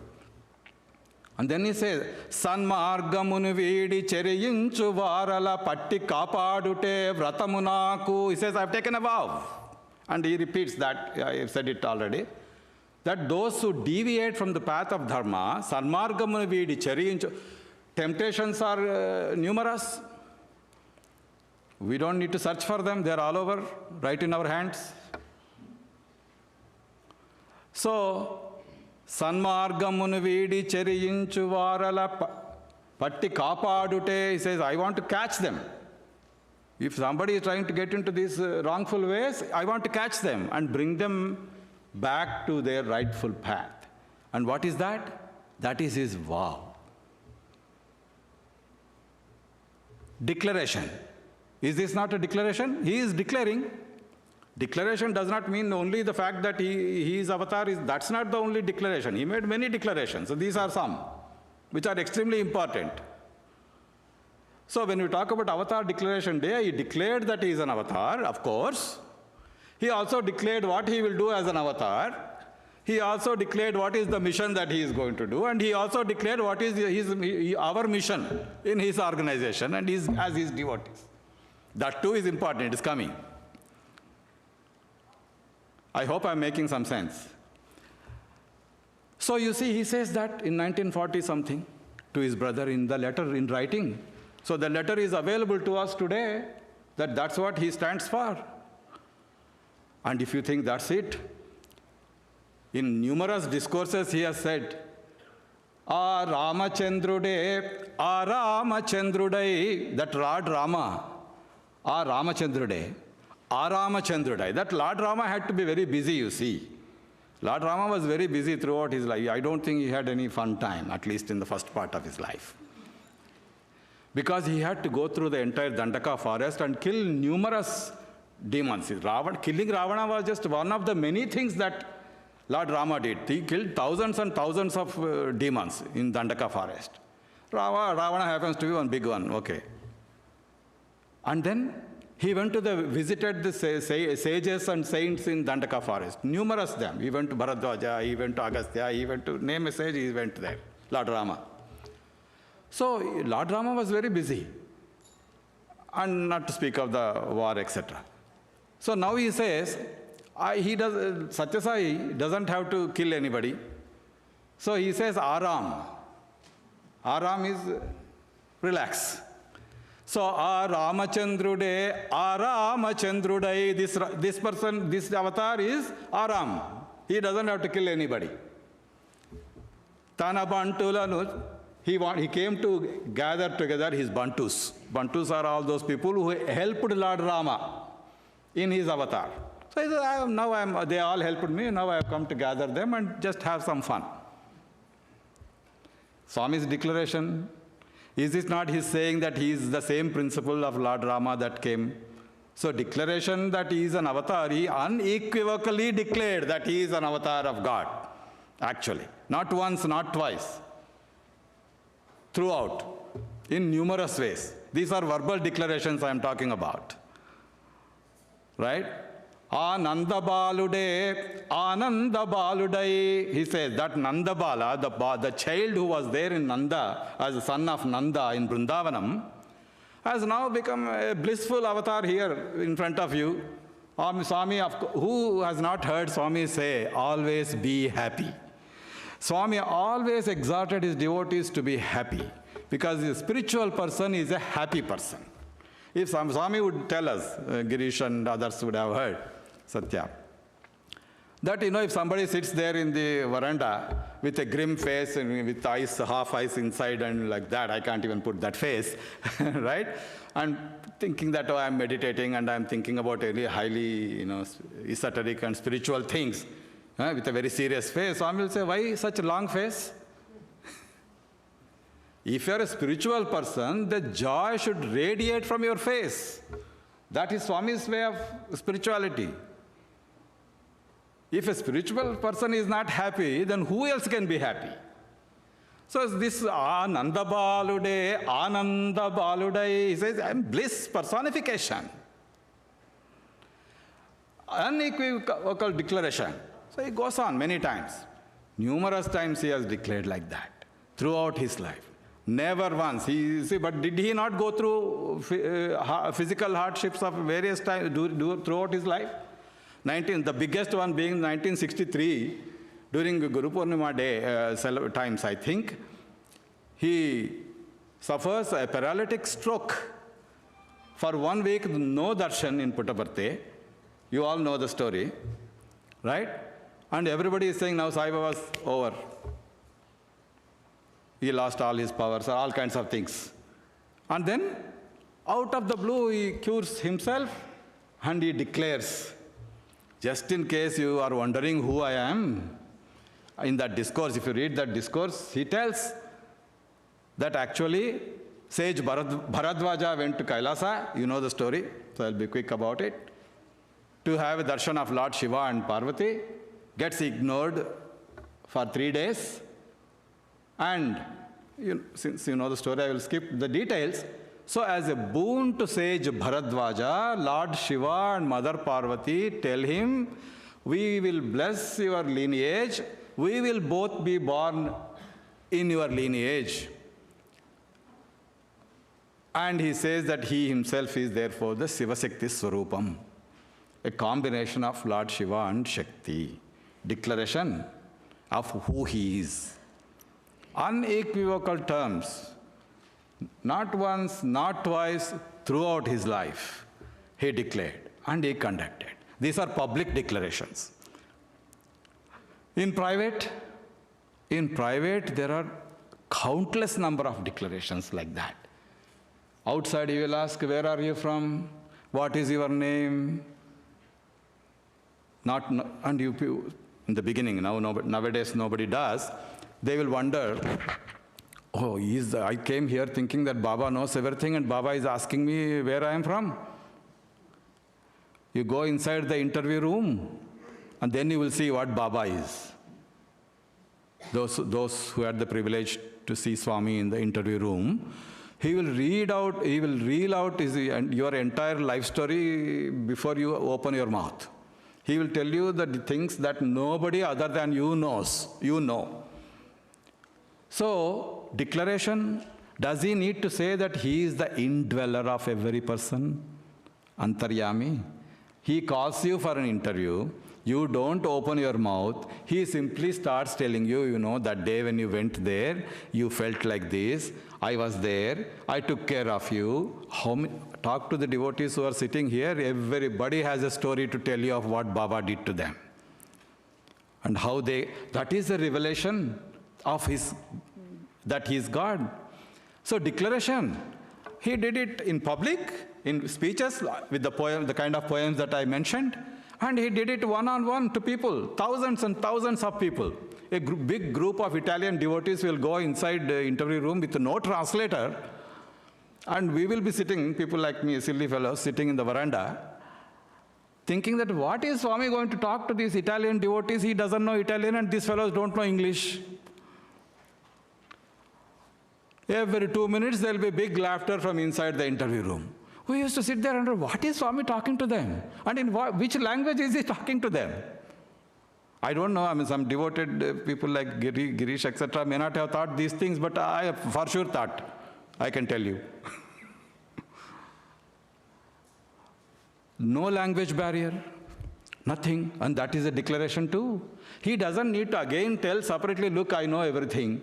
But that also he did. He will repeatedly ask, questions like, where do you think I am? He will say, tell you something that happened, and then say, where do you think I am? Ekkadunanra? He will ask. I will narrate one story. I hope it's not too dry for you. I'm just going on and on about these declarations and this avatar and things like that. But I'll tell you a story. My mother was going through treatment for cancer. She was in Adayar Cancer Hospital, right? I was in Puttaparthi. Every single day I will write a letter to Swami. Oh, my mother is doing this, suffering there, and I want you to cure my mother. Whatever, I was 16-year-old boy. So I would write these letters. Sometimes he will take, sometimes he won't take, but never say anything. But he used to talk once in a while. So one day, I think I wrote in my letter saying that, Swami, my mother is alone, all by herself in the hospital in Chennai. Something like that I wrote. So that day he comes in the veranda and he picks up my letter, and to my horror, he actually opens the letter and starts reading in front of me and in front of all my classmates and others. These letters we write to him are supposed to be private, but he doesn't care. So he says, as he goes through my sentence, that when I said she is alone, ontariga undi is what I wrote. He's alone. She's alone in that hospital with nobody to. None of our family was able to be there. Both our brothers were in Puttaparthi. So Swami says, ontariga unda, nen lenu? He says, am I not there with her? It's a simple sentence. Nenu lenu, am I not there with her? So a message to me, to that boy, and imagine, when I narrate this incident to my mother, Amma, I wrote to Swami about you, and Swami responded by saying, Nenu Lenu, is another way of Swami declaring to my mother in Adayar Cancer Hospital that he is with her. Is it not a declaration of his omnipresence?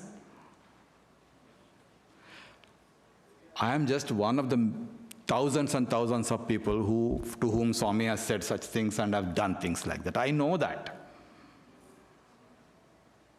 So he declared. Way back in 1940s, there was another devotee, not a devotee actually, he was not a devotee. They just heard, oh, Sai Baba, somebody is there, let us go see him. And this gentleman who is in his 50s, and Swami was a teenager, he didn't want to go to Puttaparthi. So then the family dragged him, the ladies in the family and others dragged him, and so he goes saying that, look, I'm not going to go to this person, bow down and take his namaskar or anything like that. I'm just going to go to that, there is that Karanam's house is there. I'm going to go there and you guys go see him and come and then we'll leave. This is the statement that the gentleman has made prior to going to Puttaparthi. As this family walks across from Bukkapatnam to Puttaparthi, Swami is sitting outside the old mandir on a stone nearby, and there are probably several stones. This family is entering, and this gentleman who is in his 50s looks at this teenager, and he is exclaiming in Telugu, but he says, oh, I see the snake. Oh, there is a pamu. Pamu means snake. So there is this snake. Oh my God, there is 3 eyes here. And he is having the vision of Lord Shiva. He is not seeing this 16-year-old boy. He is seeing Lord Shiva, and seeing the divine form of Lord Shiva, he faints right there. When I talk about declaration, they don't have to be verbal always. He revealed his true form as nothing other than Lord Shiva to this one particular devotee. 3 days the devotee is now out of consciousness, no consciousness. So Swami tended to him, and after 3 days this gentleman comes back to consciousness, and for the rest of his life stayed there in Puttaparthi without going back ever. Because the family said, let's go back. And this gentleman now says, why should I go back? I have Lord Shiva here. I'm not going back anywhere, you guys go. The man who refused to come now refuses to go away from Puttaparthi. Declarations, he made countless number of declarations to devotees like this. To somebody he gave the vision of Shiva, to somebody else he gave the vision as Krishna, to somebody else he gave the vision as Mother, Divine Mother Durga, name it. You ask people, they won't necessarily reveal to you. His omnipresence, how many devotees across the world in their homes have witnessed Swami's presence? How many of us day in and day out feel his presence when we pray to him, respond to us? So he declares and he declares and he declares that he is none other than the supreme cosmic divine consciousness, ever present. That he is not there in physical form today with us does not mean that he is not there, because he was never limited to the physical form to begin with. Even before, even while he was in his physical form, it was easier for us to relate to him, interact with him when he was in physical form. Otherwise, he is available to us as any other time. Right? So he did this. That's the kind of declarations that Swami did. Swami did individual declarations like that. There are other types of declarations Swami did. All these declarations I am talking about are about who he is. Then there are other types of declarations that he made. Right? He said, he comes out for darshan, and all he does is to raise his hand in this posture of abhayahasta. Right? Wasn't that a declaration? A non-verbal declaration? We know what this gesture means, that it's a abhayam. And he makes a statement like, why fear when I am here? A simple statement and a gesture. This gesture is not always accompanied by that statement. This gesture is that statement. Right? So through his gestures, he made a lot of declarations. It is for the people, we know, we have heard from numerous devotees. I am not sharing any particular experiences or this and that, because you have heard countless number of experiences. There is nothing new that I can tell. So with one simple gesture, with one simple look, with a simple smile, he declared in any number of things. And to some devotees in the interview room, he told them, don't worry, I will take care of you, no matter where you are. Me, inta, venta, janta, kanta, I will be there. I am going to be there in your house. I will be there along with you, no matter where you go. Janta means wherever you go. And if you think I am separate from you, I am in your kanta, in your eyes, like your own image in your own eyes. I will be there with you. Because the images in our eyes, they go wherever we go. So in kanta, I am there. It's a declaration of his omnipresence. So he gave a declaration of that kind. He kept giving declarations, and not just gave. You see, for example, now that you have given me a mic and you asked me to speak, I can also stand in front of you. I am standing in front of you, and then I can make a declaration, right? I don't have to make a declaration that, look, I'm wearing a white shirt. I don't have to declare that, because it's redundant. You can see that I'm wearing a white shirt. So what is that I have to declare? What is that which is not apparent? That he is not the physical form that we see, that he is divinity himself, has to be declared, because otherwise we don't know. We can't tell. Through his actions, through his words, he has to declare, which he did amply throughout. But now I can stand here and I can also make a declaration. Are you ready? Sir, I am very pure in my heart, you know. I have pure heart. I will declare. Because you cannot see my heart, so I have to declare. But what is the use of such a declaration, you tell me, please? Because the moment I make such a declaration, I'm sure some of my brothers will say, yeah, we know about the purity of your heart. Empty declarations don't mean anything. Anybody can declare, I'm very pure, sir, I never wish harm for anybody. You know? Declare. I have conquered anger, actually. I did penance 15 years back, and then I conquered anger since then. Ask my daughter, she will tell you. So empty declarations are of no use. You can declare anything about yourself. That's not the kind of declaration we are talking, what Swami made. When Swami made these declarations, every single moment of his life and every single moment of our lives, his devotees' lives, he maintained that. So it was not, these are not just declarations for the sake of declarations, to impress other people. See, if I make a declaration, it will be to impress you. But when Swami makes a declaration, it is not to impress anybody. He might said it like a casual matter of fact. Never to say, oh, with a great pomp or anything. No, very casual. So that's the kind of the power of his declarations. Okay, he made all this. In fact, as I thought more about it, I'm thinking, he declared other things. He declared about who he is. He declared about his mission. He declared about all these things, commitments to us. He declared his commitment to us, that he will actually save us, he will protect us, he will do this, he will do that. He also declared to us as to who we are. In every single discourse that he gave, he started out by saying, Divyatma Swarupulara. Meaning, he never addressed his gatherings as my dear devotees. What did he call us? Divyatma Swarupulara, embodiments of divine soul. Atma. If you have to translate, that's how it translates, but most of us understand here what that means. Divyatma Swarupulara.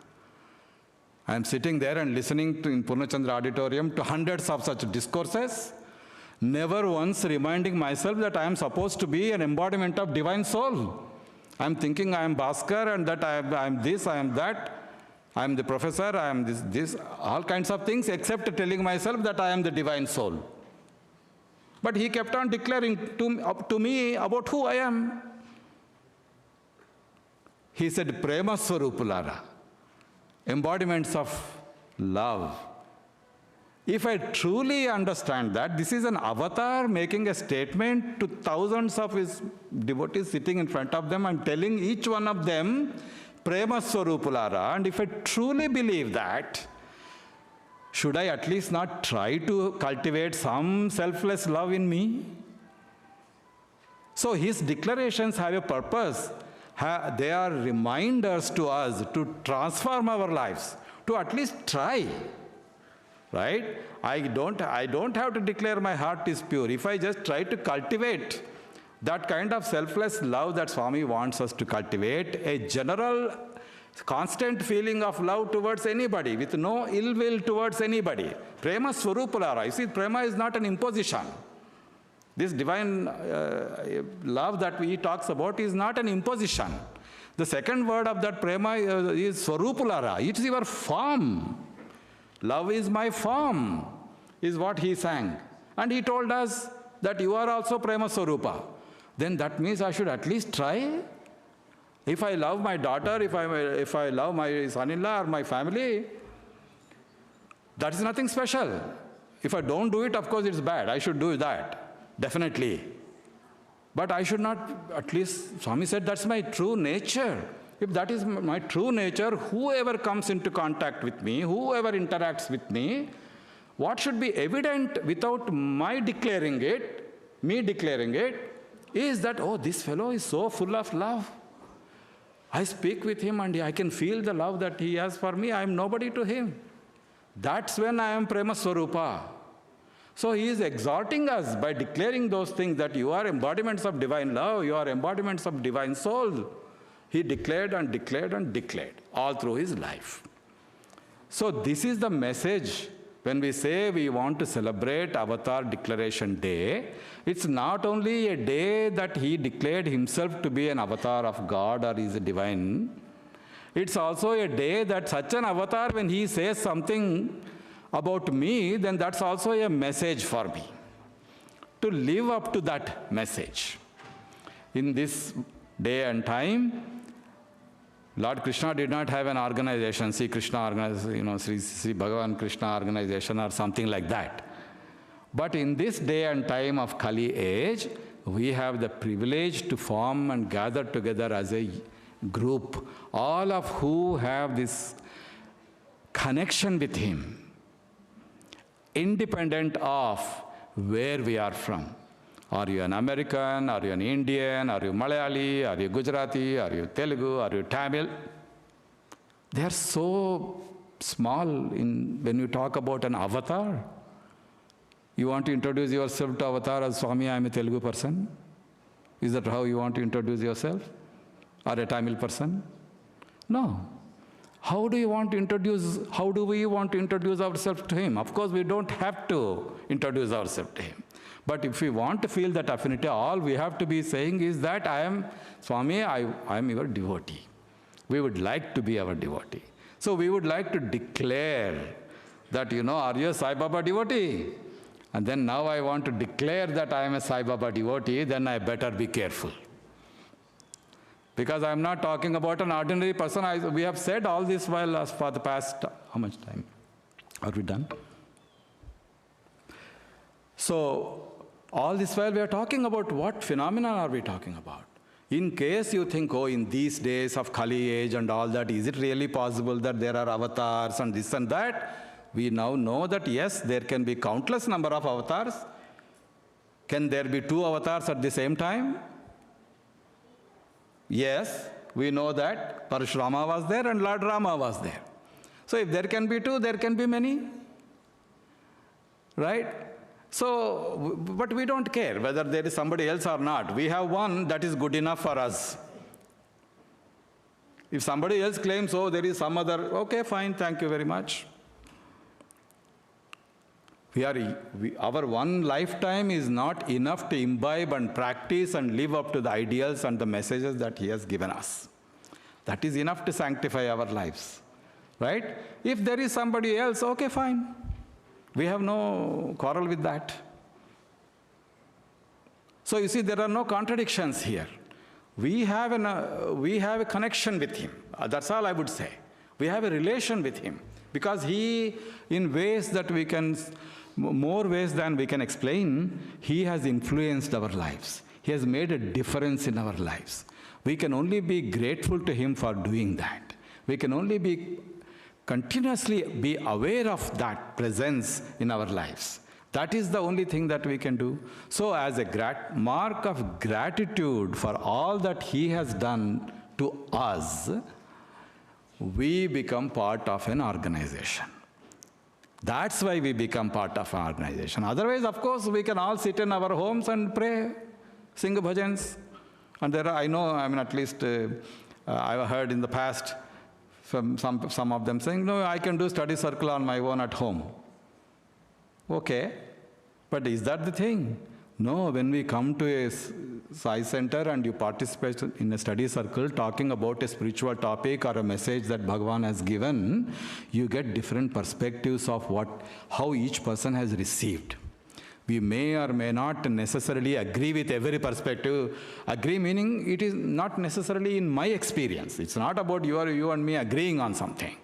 Okay, there is a message. That message meant something to me and it meant something entirely different to somebody else.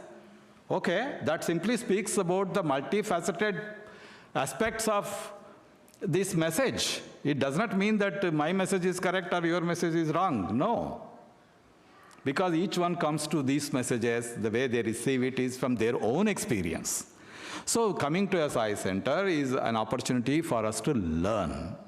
It's an opportunity for us to strengthen the spiritual resolves. I don't feel like getting up early in the morning for meditation or Suprabhatam, but if I hear, Girish is every day is doing half an hour meditation in the mornings, but I'm waking up at 7 a.m., then I would say, let me at least, tomorrow I also want to be able to tell, not only Girish, I'm also doing meditation. I'm just kidding. But inspiration from each other. We see people, the amount of service that happens in Sathya Sai organization. I don't need to tell you, I'm just speaking to the people who are doing the service.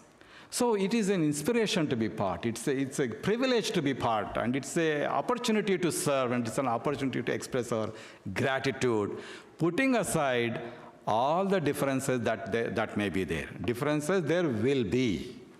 Because within the same family, we cannot all agree on the same things. That doesn't make us not members of the same family, right? So in the same manner, coming to an organization or coming to a center, or doing things together jointly, a service activity or a satsang like this is supposed to simply be an act of gratitude for all that Swami has done. So on this very auspicious day of Avatar Declaration Day, we recognize that he not only declared on 20th October 1940, he declared and declared probably every single day or moment of his life, and he continues to declare, and we want him to keep declaring his presence in our hearts. That's what we want, right? So let us conclude. I would like to conclude my talk with a prayer to Swami that let him declare his presence, a continued presence in my heart, and continue to guide our actions and thoughts as we lead our lives as members of Sathya Sai organization and as his devotees. I cannot tell you how grateful and thankful I am to both Vinay and Girish for giving me this opportunity, even though I knew, and I kept asking them, tell me what do you want me to say, tell me what do you want me to say. They didn't help me with that. So I said, okay, I know where to ask for help, right? So I hope, for me, definitely it's a great privilege and a pleasure to come and share a few of these thoughts, and I sincerely hope that these words that I said have meant something, right? Thank you very much. Jai Sai Ram.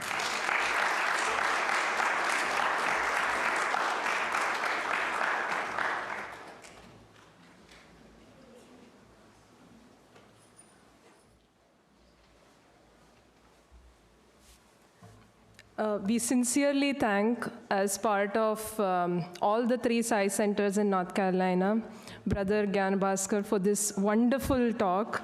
I saw throughout the session how everyone was affirmatively nodding their heads with so much happiness, with a smile on their face. Like you said, recollecting, it's something we all know and probably take for granted, but recollecting this makes us once again very happy. Like I see like the smiles on everyone's faces, but also very lucky to be a part of Swami's mission, walk and see, and some people see, but all of us hear what he, for every second of his life, shared with every one of us, irrespective of where we came from, what we did, and how old or young we were. Thank you, brother. It was truly a beautiful session, and I'm sure everyone agrees with this, and I would like to again give a round of applause for Brother Gyan Bhaskar. I would like to call upon Sister Vinny, who is the Region 3 President, and Shastri Uncle, who is I would say the youngest member of the Greensboro Sai Center, to give a token of thanks to Brother Gyan Bhaskar.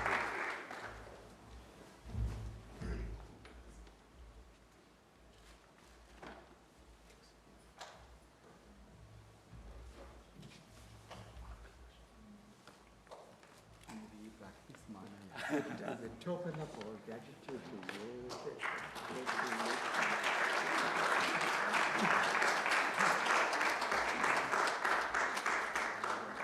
At this outset, I would like to ask Sister Vinny to give a few words about the region and about our activities and in general about the Sai Center.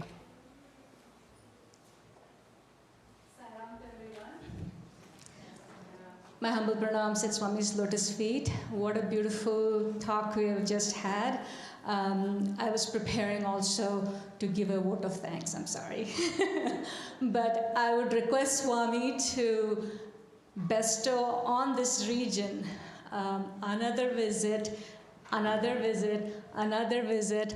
this Avatar Declaration Day, so you could be the Asthana Vidwan for this. Because I think the perspective that you brought on today was remarkable. I mean, the sense that, yes, the avatars evolved from amphibian to mammal to half man, half animal, to human form, and evolved from not only good over evil, to also then Lord Rama's time, Lord Krishna's time as well, but definitely during Swami's time, of how the Lord comes when the devotee yearns. So, and then Swami also instilling that you are Prematma Swarupalara, Divyatma Swarupalara. So that love. And when you said the take-home message should be how we can manifest that love. Swami has said that for a true devotee, when a general man, somebody else, non-devotee, comes and meets you, they should see Swami in you. That's the level of embodiment of love that you should have within yourself. We are long ways to go, but at least we start. We think of all the declarations that Swami has made, like you said, in public, as well as, in our dreams, in small interview rooms, wherever it might be. But all those declarations, for us to give it another thought and say that, why did Swami do that? What is the take home for us from each of those declarations? I think that will make attending today and accepting Swami as our avatar what we can do as devotees. So that's our offering at his feet that we can do. So thank you, sir, for such a beautiful presentation. Really appreciate that. I have had the privilege and honor to work with Dr. Gyanabhaskar during our 2017 retreat, and know of him as a very disciplined, dedicated person, and have learned a lot from you, sir. Thank you so much. So, Swami's 100th birthday, and as you know, Parthi is really blooming with activities. And so for each of you, I'm extending an invitation to come to Parthi and to celebrate at Parthi, at Puttaparthi, in Prashanti Nilayam, Swami's birthday this year. There is a medical camp this year for 3 weeks. It starts early November and goes all the way till Swami's birthday. And we have 4 different sites where the medical camp is going to be offered. And it's going to be devotees, volunteers, physicians collaborating from all over the world, as well as from India. And so we want to support and serve the 1 lakh devotees who are coming from all over the world is the expectation.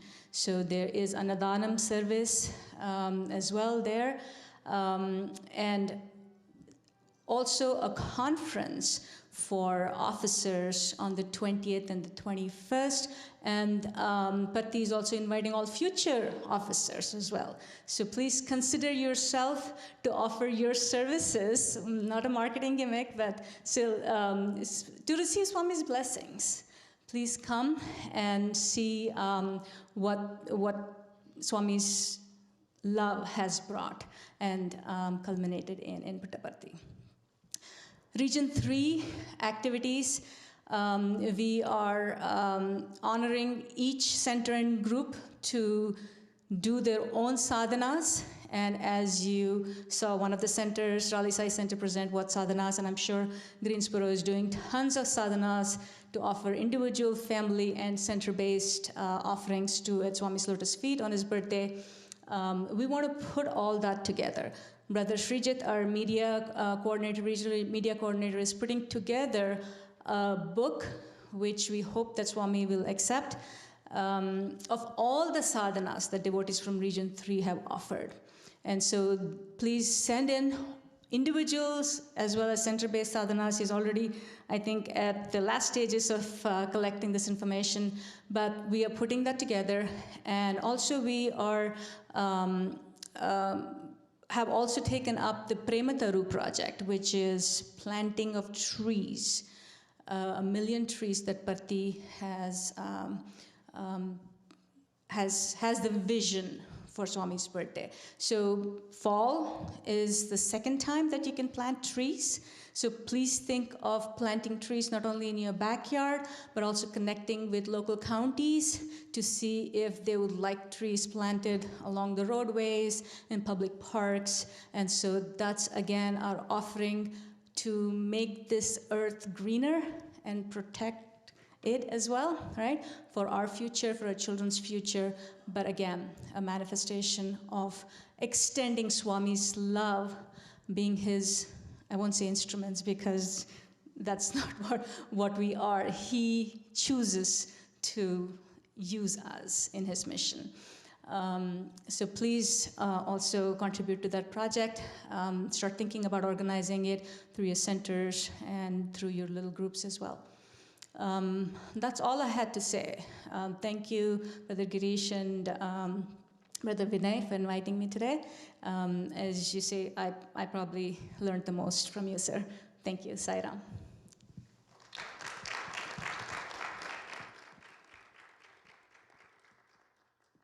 Thank you, Sister Vinay, for giving an overview of the Region 3 Centenary Center activities. We'll move on to the next event in the day.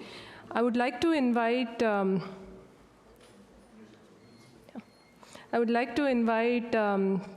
Tiny Tots from a music school, Sai Shruti Laya Music School. They are learning, they are kids, they are going to present, they're learning music. And I think in their own beautiful way, in this journey, they are connecting with God, connecting with Swami. And so we are very happy that they're able to present today. I would like to invite Sai Shruti Laya Music School for their presentation. I think we'll start setting up the microphones on the stage. I know it'll take some time. So, no? We'll start setting up, yeah. So we'll start setting up the stage, and while we are setting up the stage, I would like to invite Varadaraj uncle, who is also one of the youngest members of the Greensboro Sai Center. He's one of the oldest members, right from when the center started, so we thought it would be a very good opportunity for him to give an overview of the history of our Greensboro Sai Center and what we have been doing over all these years. Varadaraj uncle.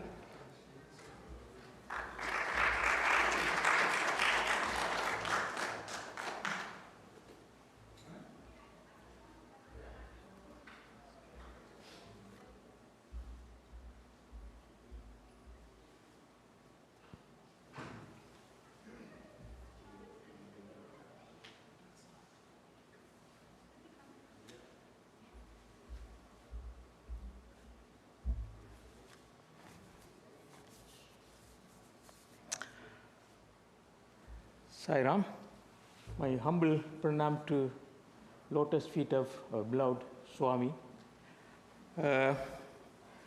My name is Raja Varadaraja. Many of you know me, and maybe three of you don't know me, maybe. I was asked to give some maybe history lesson to you. You know, anyway, many of you know I am a professor, but I am not a history professor. I am a mathematics professor, but today I have to give a history lesson to you. Anyway, so I tried to do my best. This was as many people in our center and outside also when you go, these are the questions. When did your center start? How did you start your center? Who was the starting members? How did they start the center? What was the motivation of the starting of the center? These are questions a long time many people ask that. By the way, the region asked us the same questionnaire a few years back, maybe 10, 15 years back, when I was the president of the center. then I have to do the search and find the answers for these questions. I interviewed a few people, the pioneers of the center, and collected some data. And this, even our own center members do not know that. So I would like to provide that. First, how it all began. So in the early 1980s, one lady called Miss Elaine Henderson was living in Miami, Florida, where she was introduced to the activities of the Sri Sathya Sai Center of Miami by a friend during a gathering at Miss Bertina Brigitte's home. In 1986, 40 years back, Elaine relocated to Greensboro, North Carolina, and began searching for a Sai Baba center in the area. Her search led her to an accountant named Mr. Bill, whose name appeared in the telephone directory under Sathya Sai Baba. Upon contacting him, Elaine discovered that he was the only person in the region familiar with Baba's teaching and deeply interested in them. Elaine and Bill began meeting every Sunday morning at his office to discuss topics from Sri Sathya Sai Baba's book. A few months later, the group expanded to include Miss Villa Mays, some of you know her, Miss Nelga Dynasty, and Miss Carol, Nelga's sister. As Mr. Bill's office was quite small, the meeting were moved to Elaine's home and later alternated between the homes of Nelga and Villa. So this way, the center started unofficially. Then here's the birth of the center. Elaine and Mr. Bill began meeting, inspired by their growing fellowship, Elaine, Villa, and Nelga decided to establish an official Sri Sathya Sai Center in Greensboro with approval from the Sathya Sai organization. The Sri Sathya Sai Baba Center of Greensboro was officially inaugurated on March 25th, 1990. March 25th, 1990 is our birthday of our center. So it is 31 years ago, 35 years ago. The meeting was held in Miss Nelga's home. On the inauguration day, Carol, Miss Nelga's sister, contributed 16 by 20 pictures of Sathya Sai Baba to adorn the center. The opening ceremony was graced by Mr. Gaspi Paul from Atlanta, Georgia, who shared inspired stories from his 13 years of experience with Swami. So this center was started by American people. There wasn't a single Indian origin was at the time. And later, people joined that. So here's a milestone and some growth of the center. On November 20th, 1991, the center participated for the first time in the Southern Regional Retreat that was held in Simpson Wood, a Methodist retreat center near Atlanta. On March 29, 1992, Ms. Elaine Henderson was elected as the center's first president. So 1992 only president came. And meetings were subsequently held at her home. Later, the center began to flourish in the early 1990s. In 1993, Mr. Srikanta and Sita Iyer, Mr. and Mrs. Iyer family, you know that, many of you, moved to Greensboro and joined the group. The following year, 1994, myself, our family, joined the group in the Greensboro Science Center, 1994, 31 years ago. So I am 31 years old in this center. My family, Raja and Sakti Varadaraja, along with our son, he was 4 years old at the time. He was 4 years old, became members after relocating from Dallas, Texas. We moved from Dallas, Texas, 1994. Yadon was the center's first and only SSC student at the time. Soon after, Mrs. Jyoti Kumar Mrs. Seema Matani, you know Seema, and Mr. and Mrs. Sastry family also joined the spiritual journey in this center. So these are the answers for those questions. Now, many of you know that. If you need to know that more or anything, you can talk to me. And so I would like to give, our mission is to foster spiritual growth through the teaching of Sri Sathya Sai Baba and to serve the Greensboro community with love, unity, and selfless service. Finally, I would like to quote Swami's quote, what is a center? But Swami said, center is a focal point for individuals who are striving to lead disciplined spiritual lives and who want to devote significant portion of their time and energy each week to performing acts of selfless service to the needy and distressed. This is Baba said about the center. Thank you.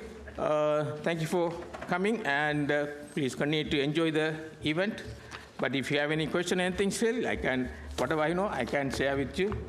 Thank you for that. We are 31 years old center. Hope it will continue more and more years. Thank you. Thank you.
Check.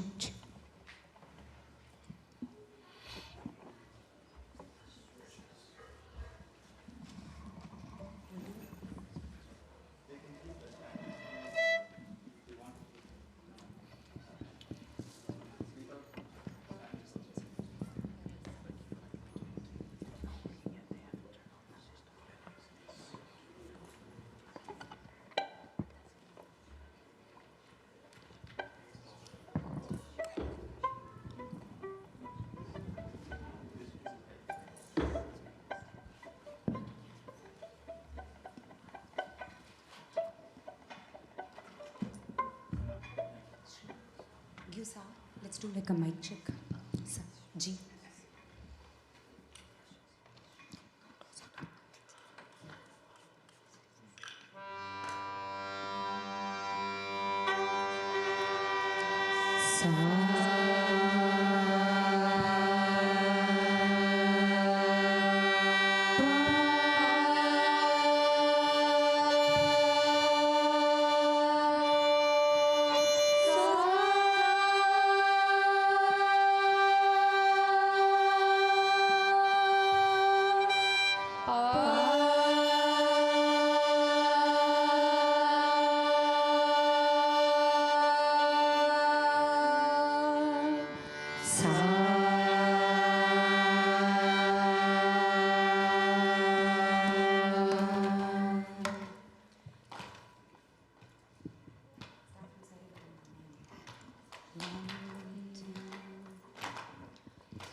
Sa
Sa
Sa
we thank all the children for this wonderful performance. It was truly enthralling to hear. We would like, yeah, thank you so much.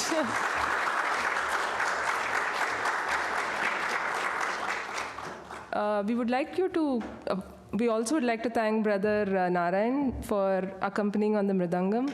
Thank you so much. We would like you to all be seated on stage. We have a few mementos to give you for this beautiful performance. We would like to invite Brother Subbu to come and distribute the mementos.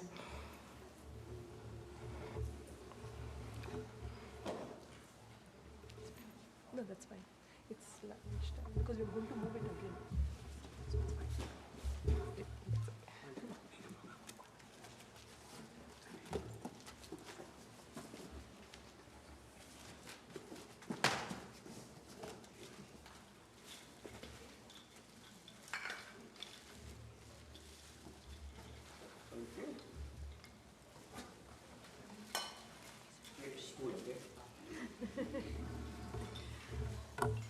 So after this, after this, we will break for lunch. We would invite all the parents of the children and everyone, all the Sai Center members to take part in the lunch arranged outside, as mentioned before. After lunch, we have a lot of presentations similar to this from the Sai Center children. And we also have a panel discussion, which is a very interesting panel discussion. I won't let out the details right now. But I would like to tell that all of you present here would really, really enjoy that. So I would invite all of you to stay back till the evening session is over. Thank you. Sai Ram.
Give them one more round of applause so the children will know that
Sairam, may all the children please come back for a birthday celebration.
picture of me.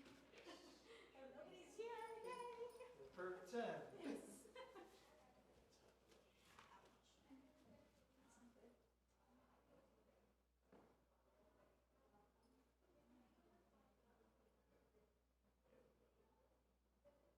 You want to just use one? Yes. The whole thing is fine too.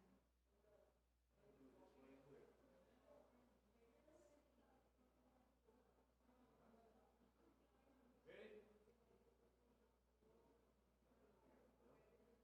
Thank you so much. Appreciate it. Let me know how they look. Yeah, that's all right. Thank you. You're welcome. Beautiful.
Srinath.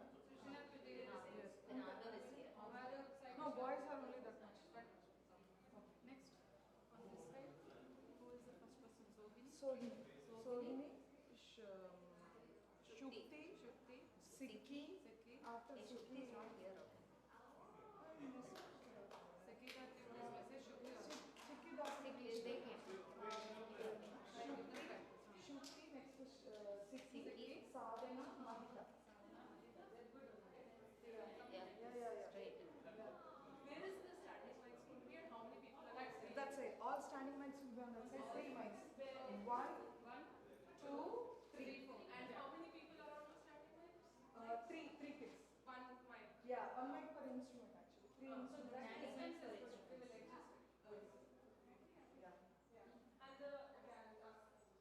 did you give the USB? Yeah, brother told no, don't not to you. I spoke to Girish brother. He said I will come to you. He said I will do it. Yes, I will do it. He told don't worry about it. I met him, I spoke, I asked him also. He said Vinay is the person itself. Yes. Yeah, don't worry about it. I will come to you and take it from you. Yes, we Can I ask them to bring it? you are done. Harihari Smarana Karo is there. Just Then behind these kids, here is Manasa Dhatri. కాదు కదా. Manasa Dhatri. Okay. The other day we made them sit that side actually. Now behind Swami is Manasa Dhatri. Then Yeah. correct. No, Actually we thought was we put Bansa Dhatri that's it because these 3 kids are singing more songs. That is what మనం actual seating arrangement లో అనుకున్నాం. No. Samu, Yesterday also practice Manasa Samu, No. The Shravani. Manasa Dhatri. Then Shravani, Nidhi, Samriddhi corner because she's starting. Remember it was Samriddhi corner? So Manasa Dhatri center. అదే సమ్ముని ఇటువైపు అనుకున్నాం సెంటర్లో అనుకున్నాం మనం seating arrangement discuss చేసుకున్నాం ఎందుకంటే first start చేస్తుంది కదా. No, I want to Shravani. Okay. Samriddhi corner because she from corner only we wanted to stand. These four are also mics. Okay. Okay, then if that is the case, like for 2 bhajans we have supporting singers. So that those are just catch the voice, but that is Yeah, it's for chorus also. yeah. Because I told him there are 21 kids, so he was like there are 4. No. 21 kids. 10 is good. They are good. Yeah. Okay. So behind Manasa or something,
Turn that side. Swami facing us.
Sai Ram, everyone. I hope you all have been enjoying Swami's program so far. Now we are moving to service activity, which is going to place outside of the hall. We are packing canned food items for the cancer centers. Please kindly come join together. Yeah, thank you.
singing and, okay.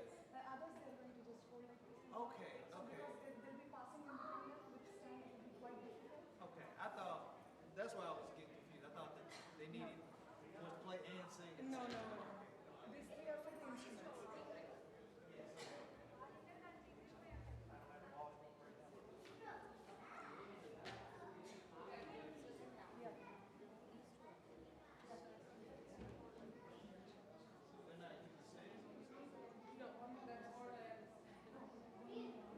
This I think is for the I guess the stand they wanted only for people talking and singing they told us.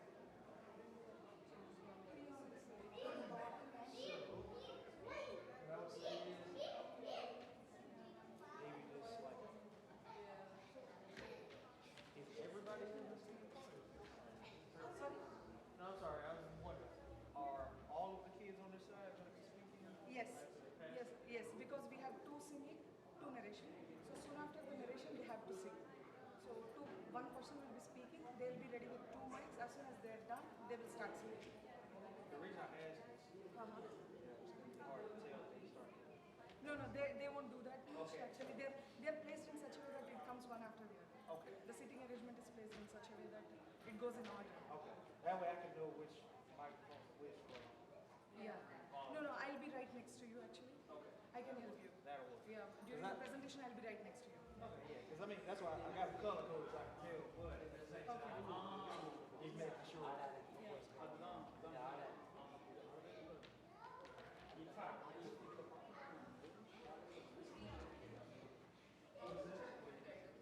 I separated this then you need some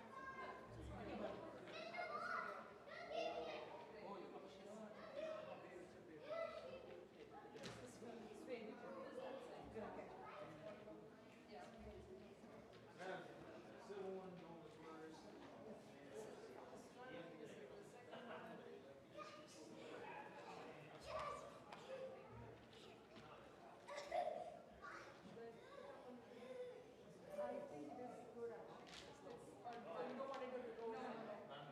They'll start pulling it. If you roll it up, they'll start pulling it. Yeah, that's right.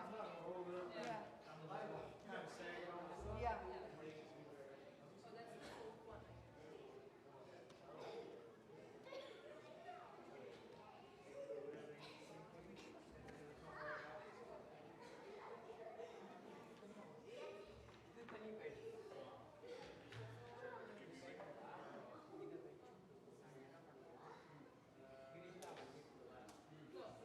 That's the third one, yeah.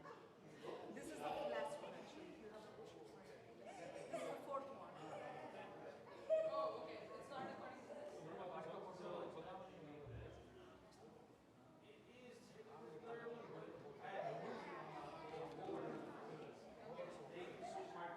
Okay, okay, got it. I had to switch it. No worries, got it. So this is technically third one and fourth one.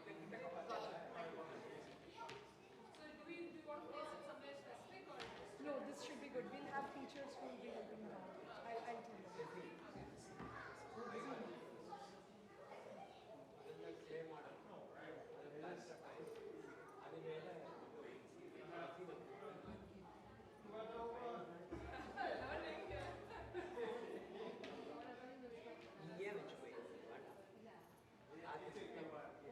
You are good, right? Yes, yes, I think this is. Thank you. We'll be just getting the kids ready for it. Nice, very good. What did that, dude?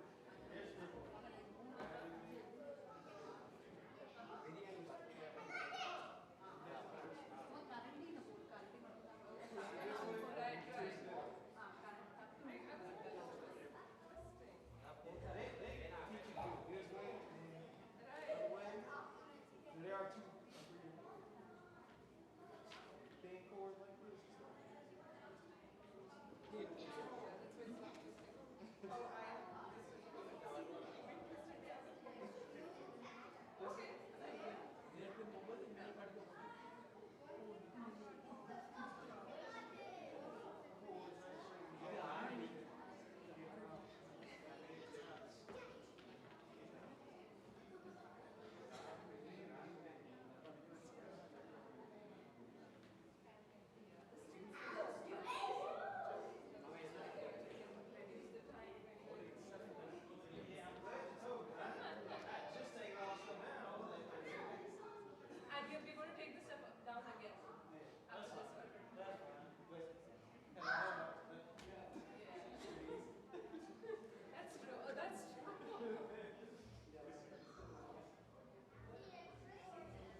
నిమిషాల్లో వచ్చేస్తున్నాను.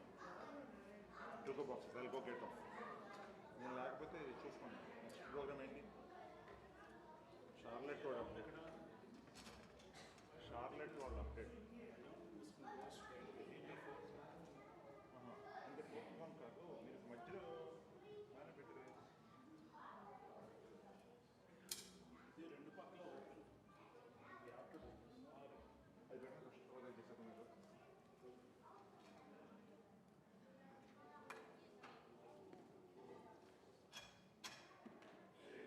అక్కడికే better అండి. Better on that side అండి. Even the ఇది better అది అటు only unique holder.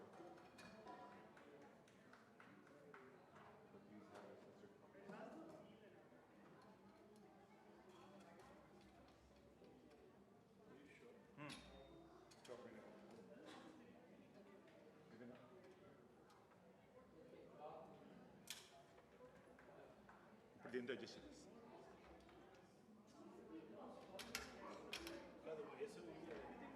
Okay.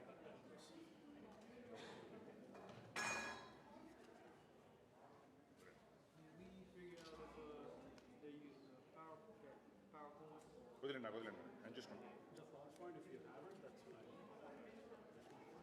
Vinay గాడి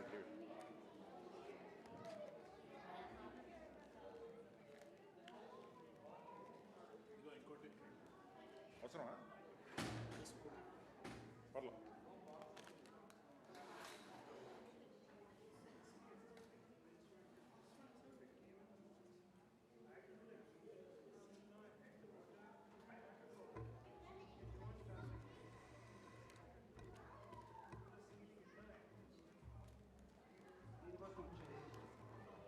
కరెక్టేనా? అయిపోయింది ఆల్మోస్ట్. అంటే ఎవరొచ్చాడు ఎవరికోవాలి తెలుస్తుంది కదా స్టేజ్ మీద పిల్లలకి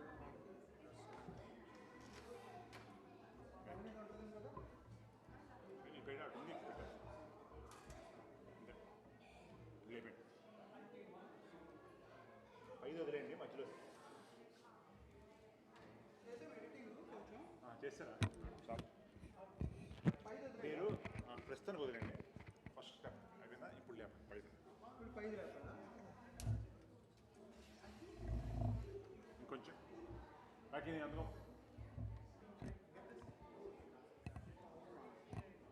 పోదుమా? అవదాం అంతే సార్. మ్యాక్సిమం అలాగే అనుకుంటాను. ఫస్ట్ టైట్ చేసేయండి. టైట్ చేస్తారా మీరు? నేను చేస్తాను. ఈ మాత్రం చాలు జస్ట్ కవరప్కి.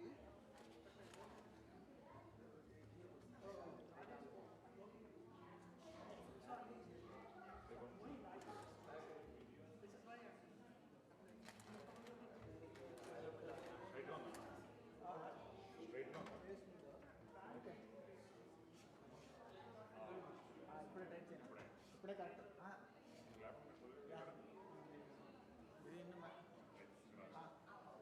Okay good.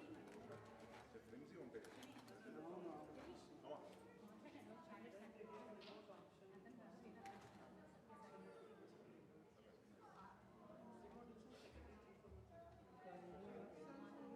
చిన్న క్లిప్ ఉంటే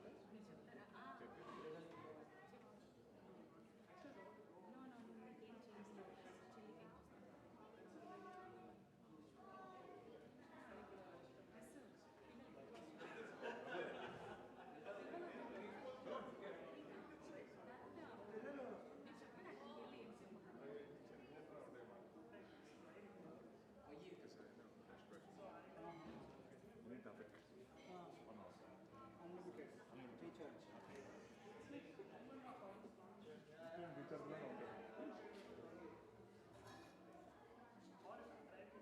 మీకు గుర్తుందా రిలయన్స్ 8:30 తర్వాత ఎప్పుడు ఫ్రీ అన్లిమిటెడ్.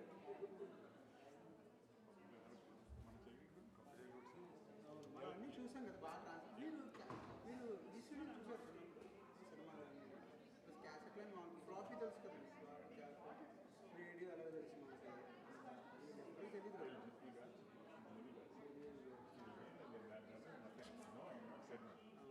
కరెంట్ కూడా తెలియదు.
equipped throwaway clothes with holes.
Om Shri Sai Ram, offering my loving salutations at the divine lotus feet of our beloved Bhagavan. Welcome you for this afternoon session. We will kickstart the event this afternoon with some remarks and introduction of the Charlotte Center by Brother Sathya Sai. So I invite Brother Sathya Sai to come over and give some introduction, an update.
స్వరూపులారా the best way to love God is to love all serve all.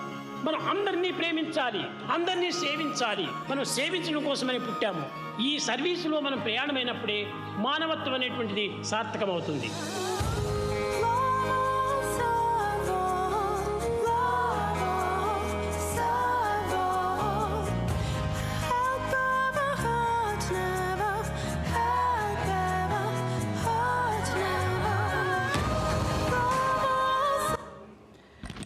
Sai Ram, heartfelt prayerful loving salutations at Bhagavan's lotus feet. I pray that he continue to guide us and bless us all with his infinite love and grace. Brother Vinay asked me to provide all the birthday celebration updates of the Charlotte Sai Center. So yeah, we have prepared a very short clipping, although the video doesn't do the justice, like the number of activities that we are doing at the Charlotte Sai Center. I mean, we in fact, our centenary celebration started 3 years ago, right? 3 years ago on Ugadi, on 2023, right? That's when we started. And I mean, all the devotees, I mean, they have literally poured their heart out, right, to offer themselves at Bhagavan's lotus feet. Again, this morning, I think our brother Gnana Bhaskar Garu, I think he was mentioning, right? I think he mentioned, he referenced a letter, I think that Swami has written on May 25th, 1947, right?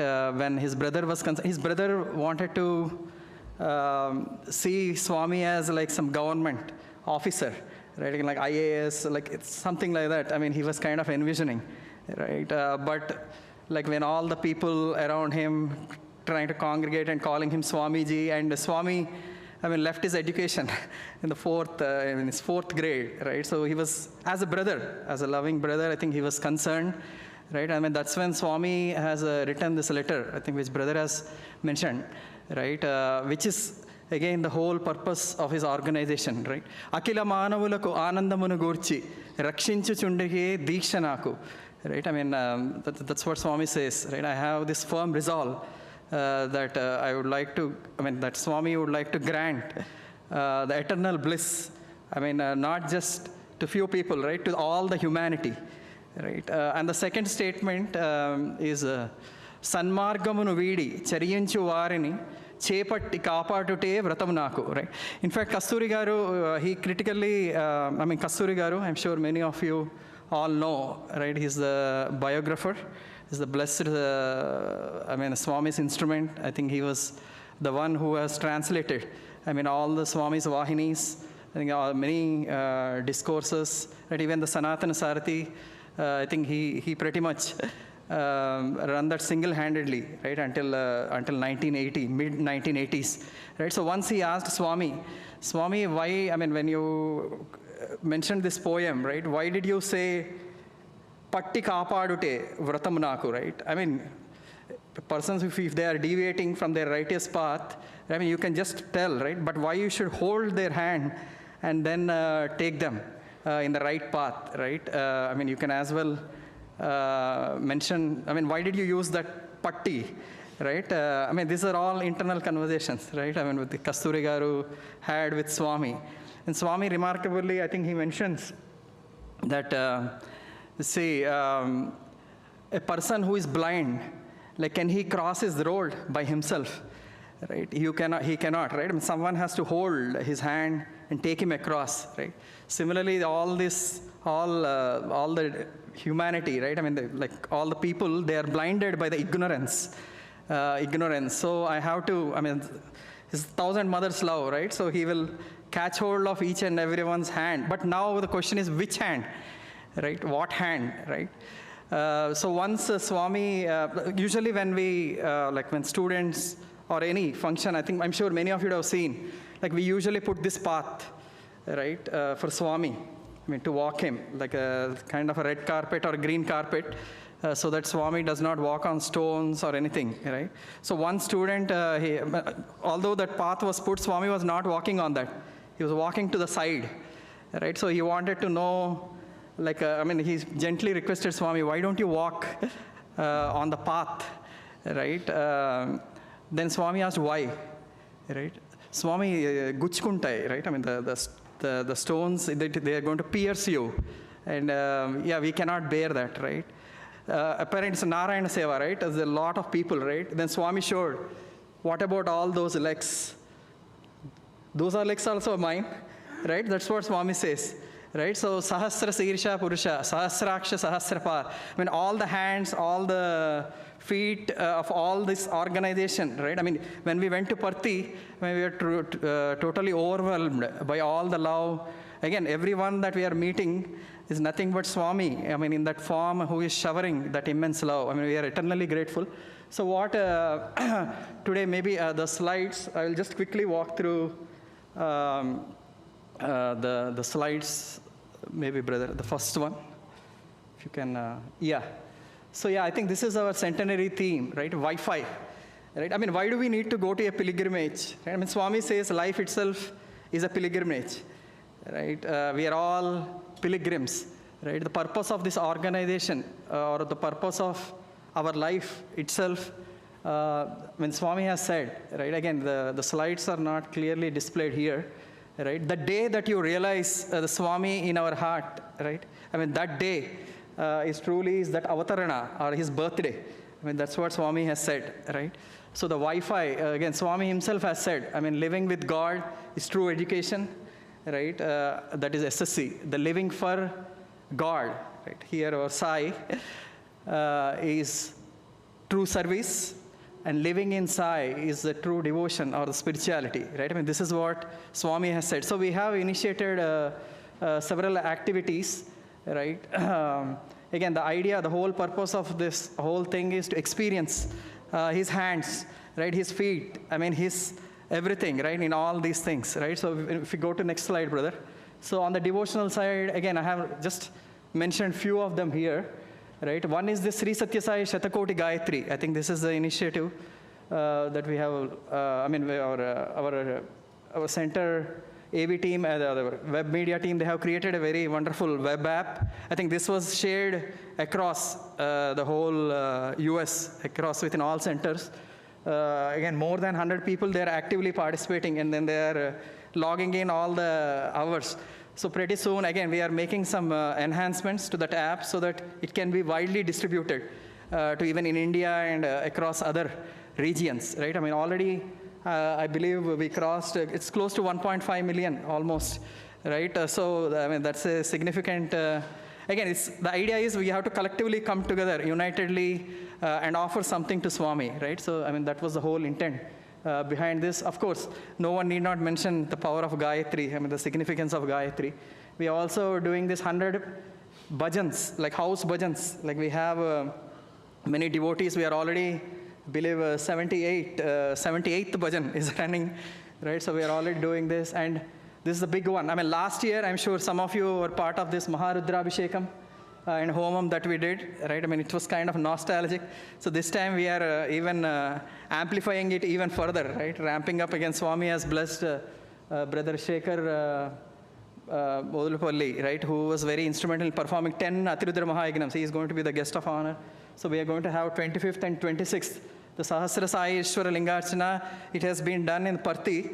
And again, it is going to be in our region, right, in Charlotte on October 26th. If you are in town, please do not miss it, right?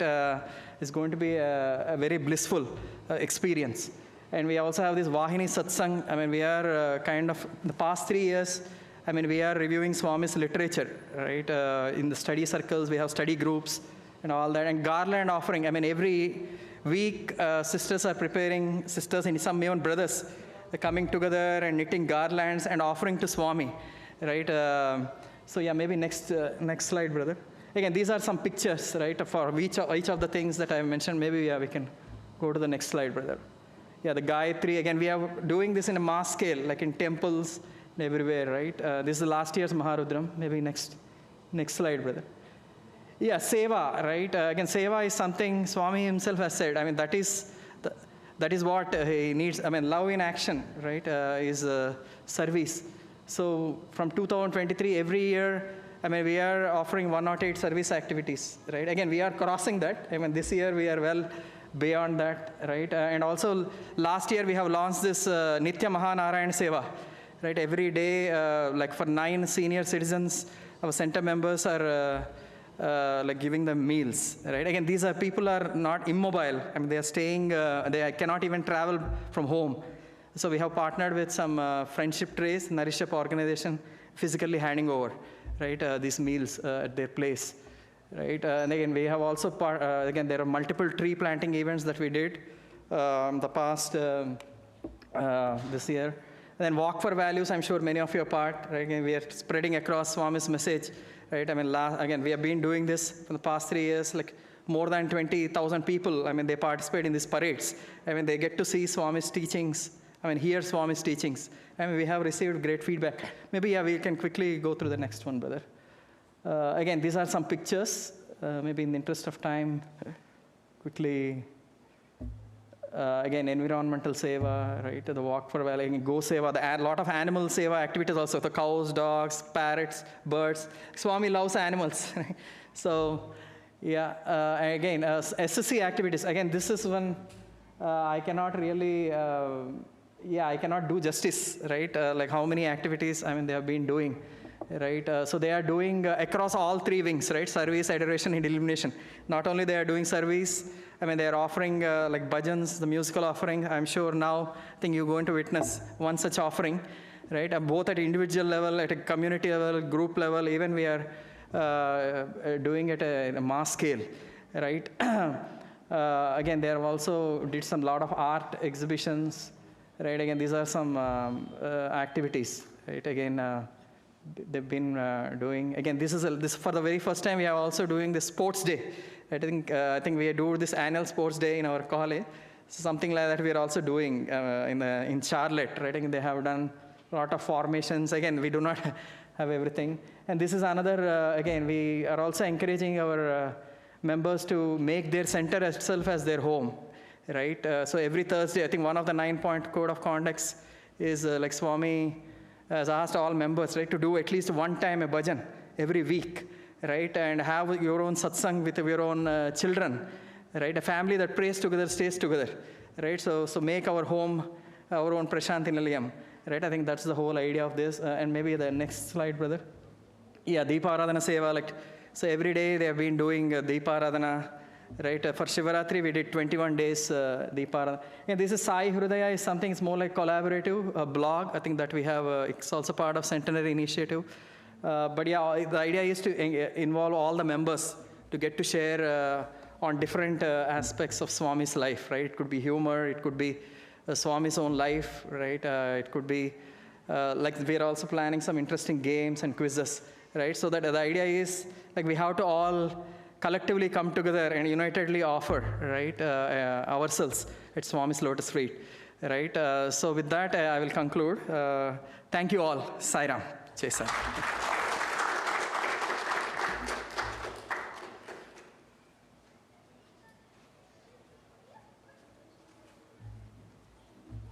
Thank you, Brother Sathya Sai, for this very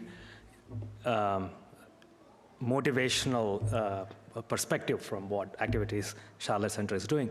And the kind of impact the centenary year is having is kind of very visible with all the activities from all the centers all around the globe, actually. Now we'll move on to the next part of the program, which will be the SSC presentations. We'll first have the SSC presentation made by the Charlotte Center, followed by the Greensboro Center. Okay, we'll give some time for the children to set up and then enjoy their performance. Thank you.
Children of Sai from Charlotte Sai Center offer our most humble pranams at the lotus feet of our Guru, God, and friend, Bhagavan Sri Sathya Sai Baba. Sai Ram to one and all. Did you know it was on the sacred day of October 20th, 1940, nearly 85 years ago, that our dearest Swami declared his avataric mission? He said, "I am no longer your Satya. I am Sai. I have my work. My devotees are calling me. I am going. I can no longer stay here."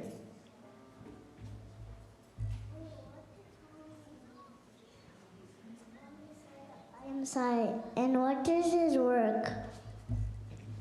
He meant that he is the divine and is no longer bound by the worldly ties. Swami was just a young lad of 14 years, and that day his words revealed the purpose of his advent. It was later in the year 1985 that Swami sang this beautiful poem explaining to us his true nature and his avataric mission. Let us listen to this beautiful poem composed by Swami.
The Lord has come down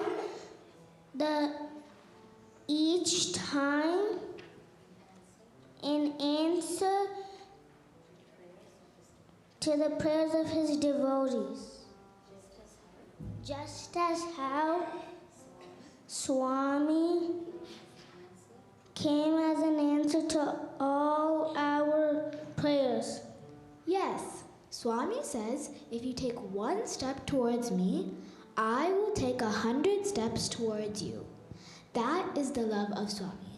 But to experience his love every moment, one must achieve the level of devotion of Elephant Gajendra, Prahalada, and Dhruva. Oh, that seems hard. How can we do that? The path of devotion or bhakti is the easiest path to reach God. The 9 forms of devotion explained by Swami are like the 9 steps that lead us higher and higher in this path towards God. Dear elders, today we bring to you a bouquet of songs and bhajans sung by Swami over the years, meaningfully connecting them with the 9 forms of devotion. The meaning of all Telugu songs is in the presentation. We have a small request. We humbly ask that you do not follow the bhajans as we have a time constraint for this program. Thank you. The first step to develop devotion is Shravanam. Hearing is glorious. In this popular song sung by Swami, he explains to us how the ears are not given to listen vain gossip, but to listen to the sweet words of the Lord.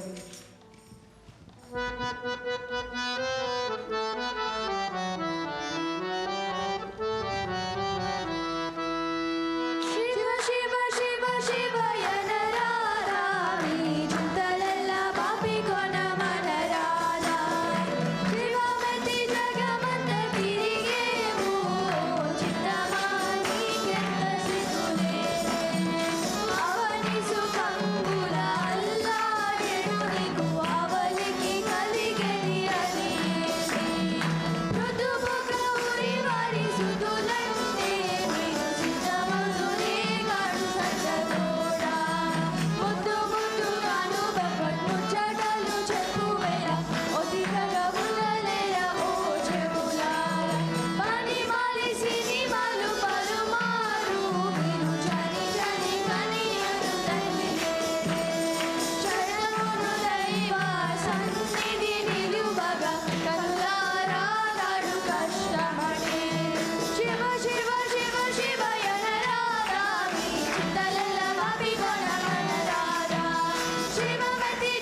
come to SSLC class and listen to Swami stories.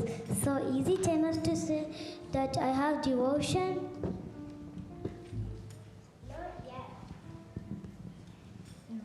Not yet, my dear. The next step after listening is kirtan. Singing the praises. In this age of Kali, the easiest way to reach God is by chanting His divine name. The one who sings His name inspires the highest form of bliss, just as in this bhajan sung by Swami himself.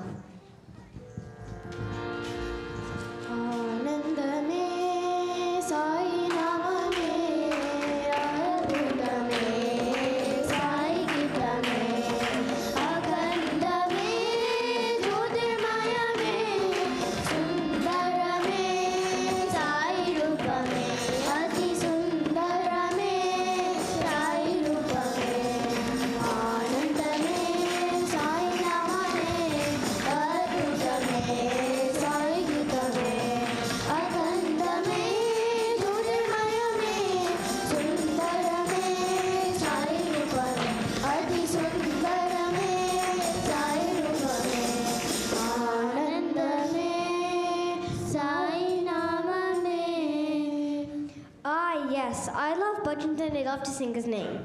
Truly, singing bhajans makes me happy. Yes, and then that makes the next step easy, which is Vishnu Sparanam, constantly remembering the Lord. Why should one remember the Lord? Swami says, God if you think God you are, dust if you think dust you are. Hence, we must spend our time thinking of God and His glory. How should we remember the Lord? One must remember Him by constantly reciting His name. When should one remember the Lord? At all times, from the time we wake up to the time we sleep, just like how Swami reminds us in this bhajan.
Listening, singing, and remembering God. That's so easy. Will I reach God in just these 3 steps? My dear, without serving the feet of the Lord, Pada Sevanam, there is no liberation from the cycle of birth and death. Guru Seva Bina Nirvana Nahin. In this bhajan sung by Swami, he teaches us that love and service are the twin flames that guide us in our path.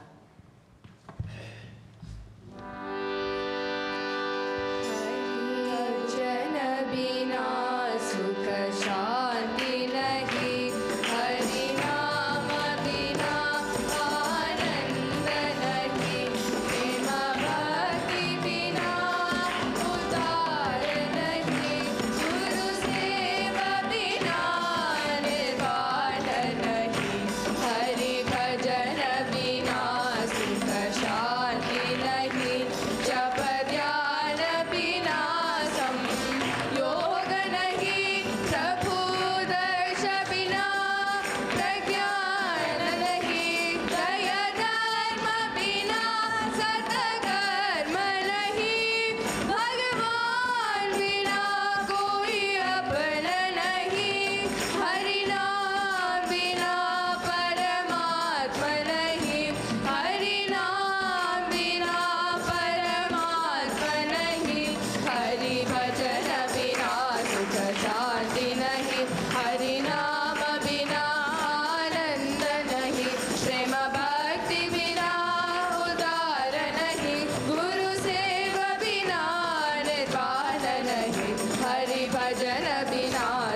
शांति नहीं, जप ध्यान बिना सम योग नहीं, प्रभु दर्श बिना प्रज्ञान नहीं, दय धर्म बिना सत्कर्म नहीं, भगवान बिना कोई अपना नहीं, हरि नाम बिना परमात्मा नहीं, हरि नाम बिना परमात्मा नहीं, हरि भजन बिना सुख शांति नहीं.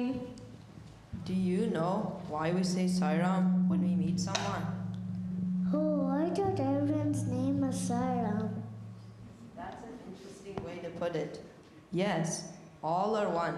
The forms may be many, but divinity in everyone is the same. Therefore, Sarva Jiva Namaskaram Keshavam Pratikachati. Whomsoever you salute, it reaches God. That is why, whomever we meet, we should fold our hands and say Sairam from our heart. That way, we offer our vandanam, salutations to the feet of the Lord with each Sairam. This bhajan reminds us that His feet alone will carry us through the cycle of birth and death.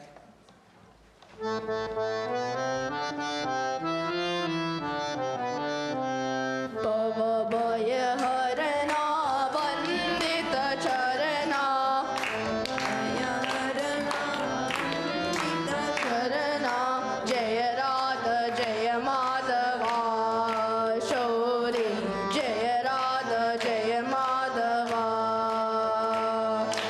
Mangala charana Kalimala dana, Narayana Keshava, Sai Narayana Keshava, Jaya Radha Jaya Madhava Shauri, Jaya Radha Jaya Madhava, Bhavabhaya harana vandita sharana, Jaya Radha Jaya Madhava Shauri, Jaya Radha Jaya Madhava, Mangala charana Kalimala dahana, Narayana Keshava, Sai Narayana Keshava, Jaya Radha Jaya Madhava Shauri, Jaya Radha Jaya Madhava, Bhavabhaya harana vandita charana. Next is Archana, meaning worship. But do you know what real worship means? It is not merely worshipping God with physical flowers. In the following poem, Swami stresses that God will accept only a pure heart and not the physical flowers that fade away. పువ్వులెన్ని తెచ్చి పూజలు చేసినా మెచ్చుకొనడు తాను పుచ్చుకొనడు, హృదయ పుష్పమివ్వ సదయుడై గ్రహించు, సత్యసాయి శాంతి ప్రేమదాయి. Swami asks us to offer these 8 flowers to him. The first flower is ahimsa, non-violence. The second flower is indriya nigraham, sense control. The third flower is sarva bhuta daya pushpam, compassion for all beings. The fourth flower is kshama, forbearance. The fifth flower is shanti, peace. The sixth flower is tapas, penance. The seventh flower is dhyana, meditation. The eighth flower is satya, truth. When we offer these 8 flowers to him, he will lovingly accept our worship. The next question's for the audience. Can anyone give us one example of a loyal servant to God? The next question's for the audience. Can anyone give us one example of a loyal servant to God? Yes, one of the greatest examples of Dasyam is Hanuman, who is always eager to serve his Lord Sri Rama with all love and humility. Similarly, we should also participate in all activities of the center with all our heart, mind, and soul, and make Swami happy, just like how Hanuman made Lord Rama happy.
Okay, so I should listen to Swami stories in SSC, sing budgets, remember him.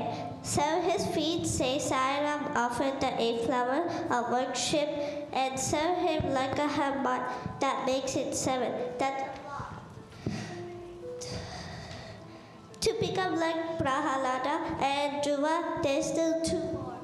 My dear, when you play with someone or have known someone for a long time, how do you feel? Oh, we become best friends. Exactly. These 7 steps bring us closer to Swami, and we will develop Sakhyam, friendship with him. When God becomes our friend, we share our joys and sorrows with him. Just like we never leave a best friend, we should not let go of Swami. In this poem, Swami teaches us that God is our only true friend at all times.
Friendship with the Lord ultimately culminates into Atma Nivedanam, a complete surrender of oneness to the divine, beautifully symbolized by Radha's ultimate love for Krishna. This last song is a request by Radha, asking Krishna to play his divine flute one last time until she attained her end at his divine lotus feet. Atma Nivedanam is the ultimate expression of selfless love and devotion.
బ్రహ్మముగను మార్చి వేణువండు తిరుగబోసి గాన రూపముగను మాకు పాట పాడుమా Krishna.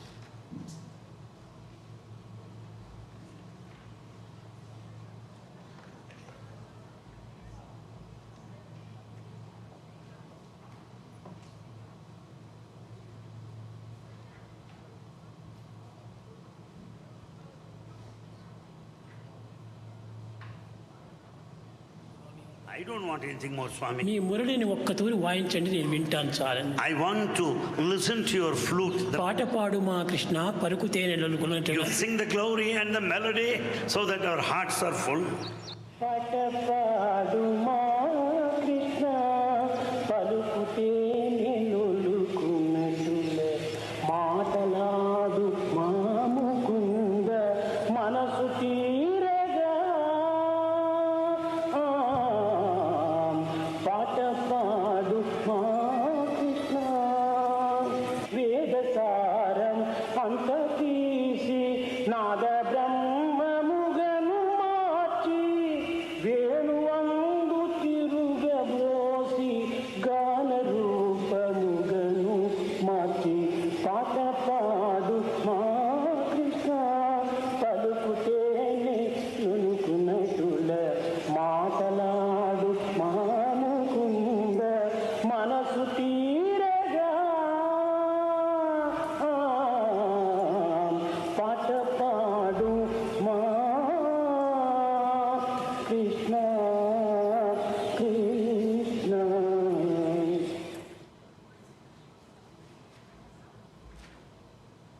When we follow the 9 forms of devotion, we will certainly reach our ultimate goal, that is Swami. We pray that He guides us all in this path of devotion and service. Thank you for this opportunity. Jai Sai Ram.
SSC students of Greensboro.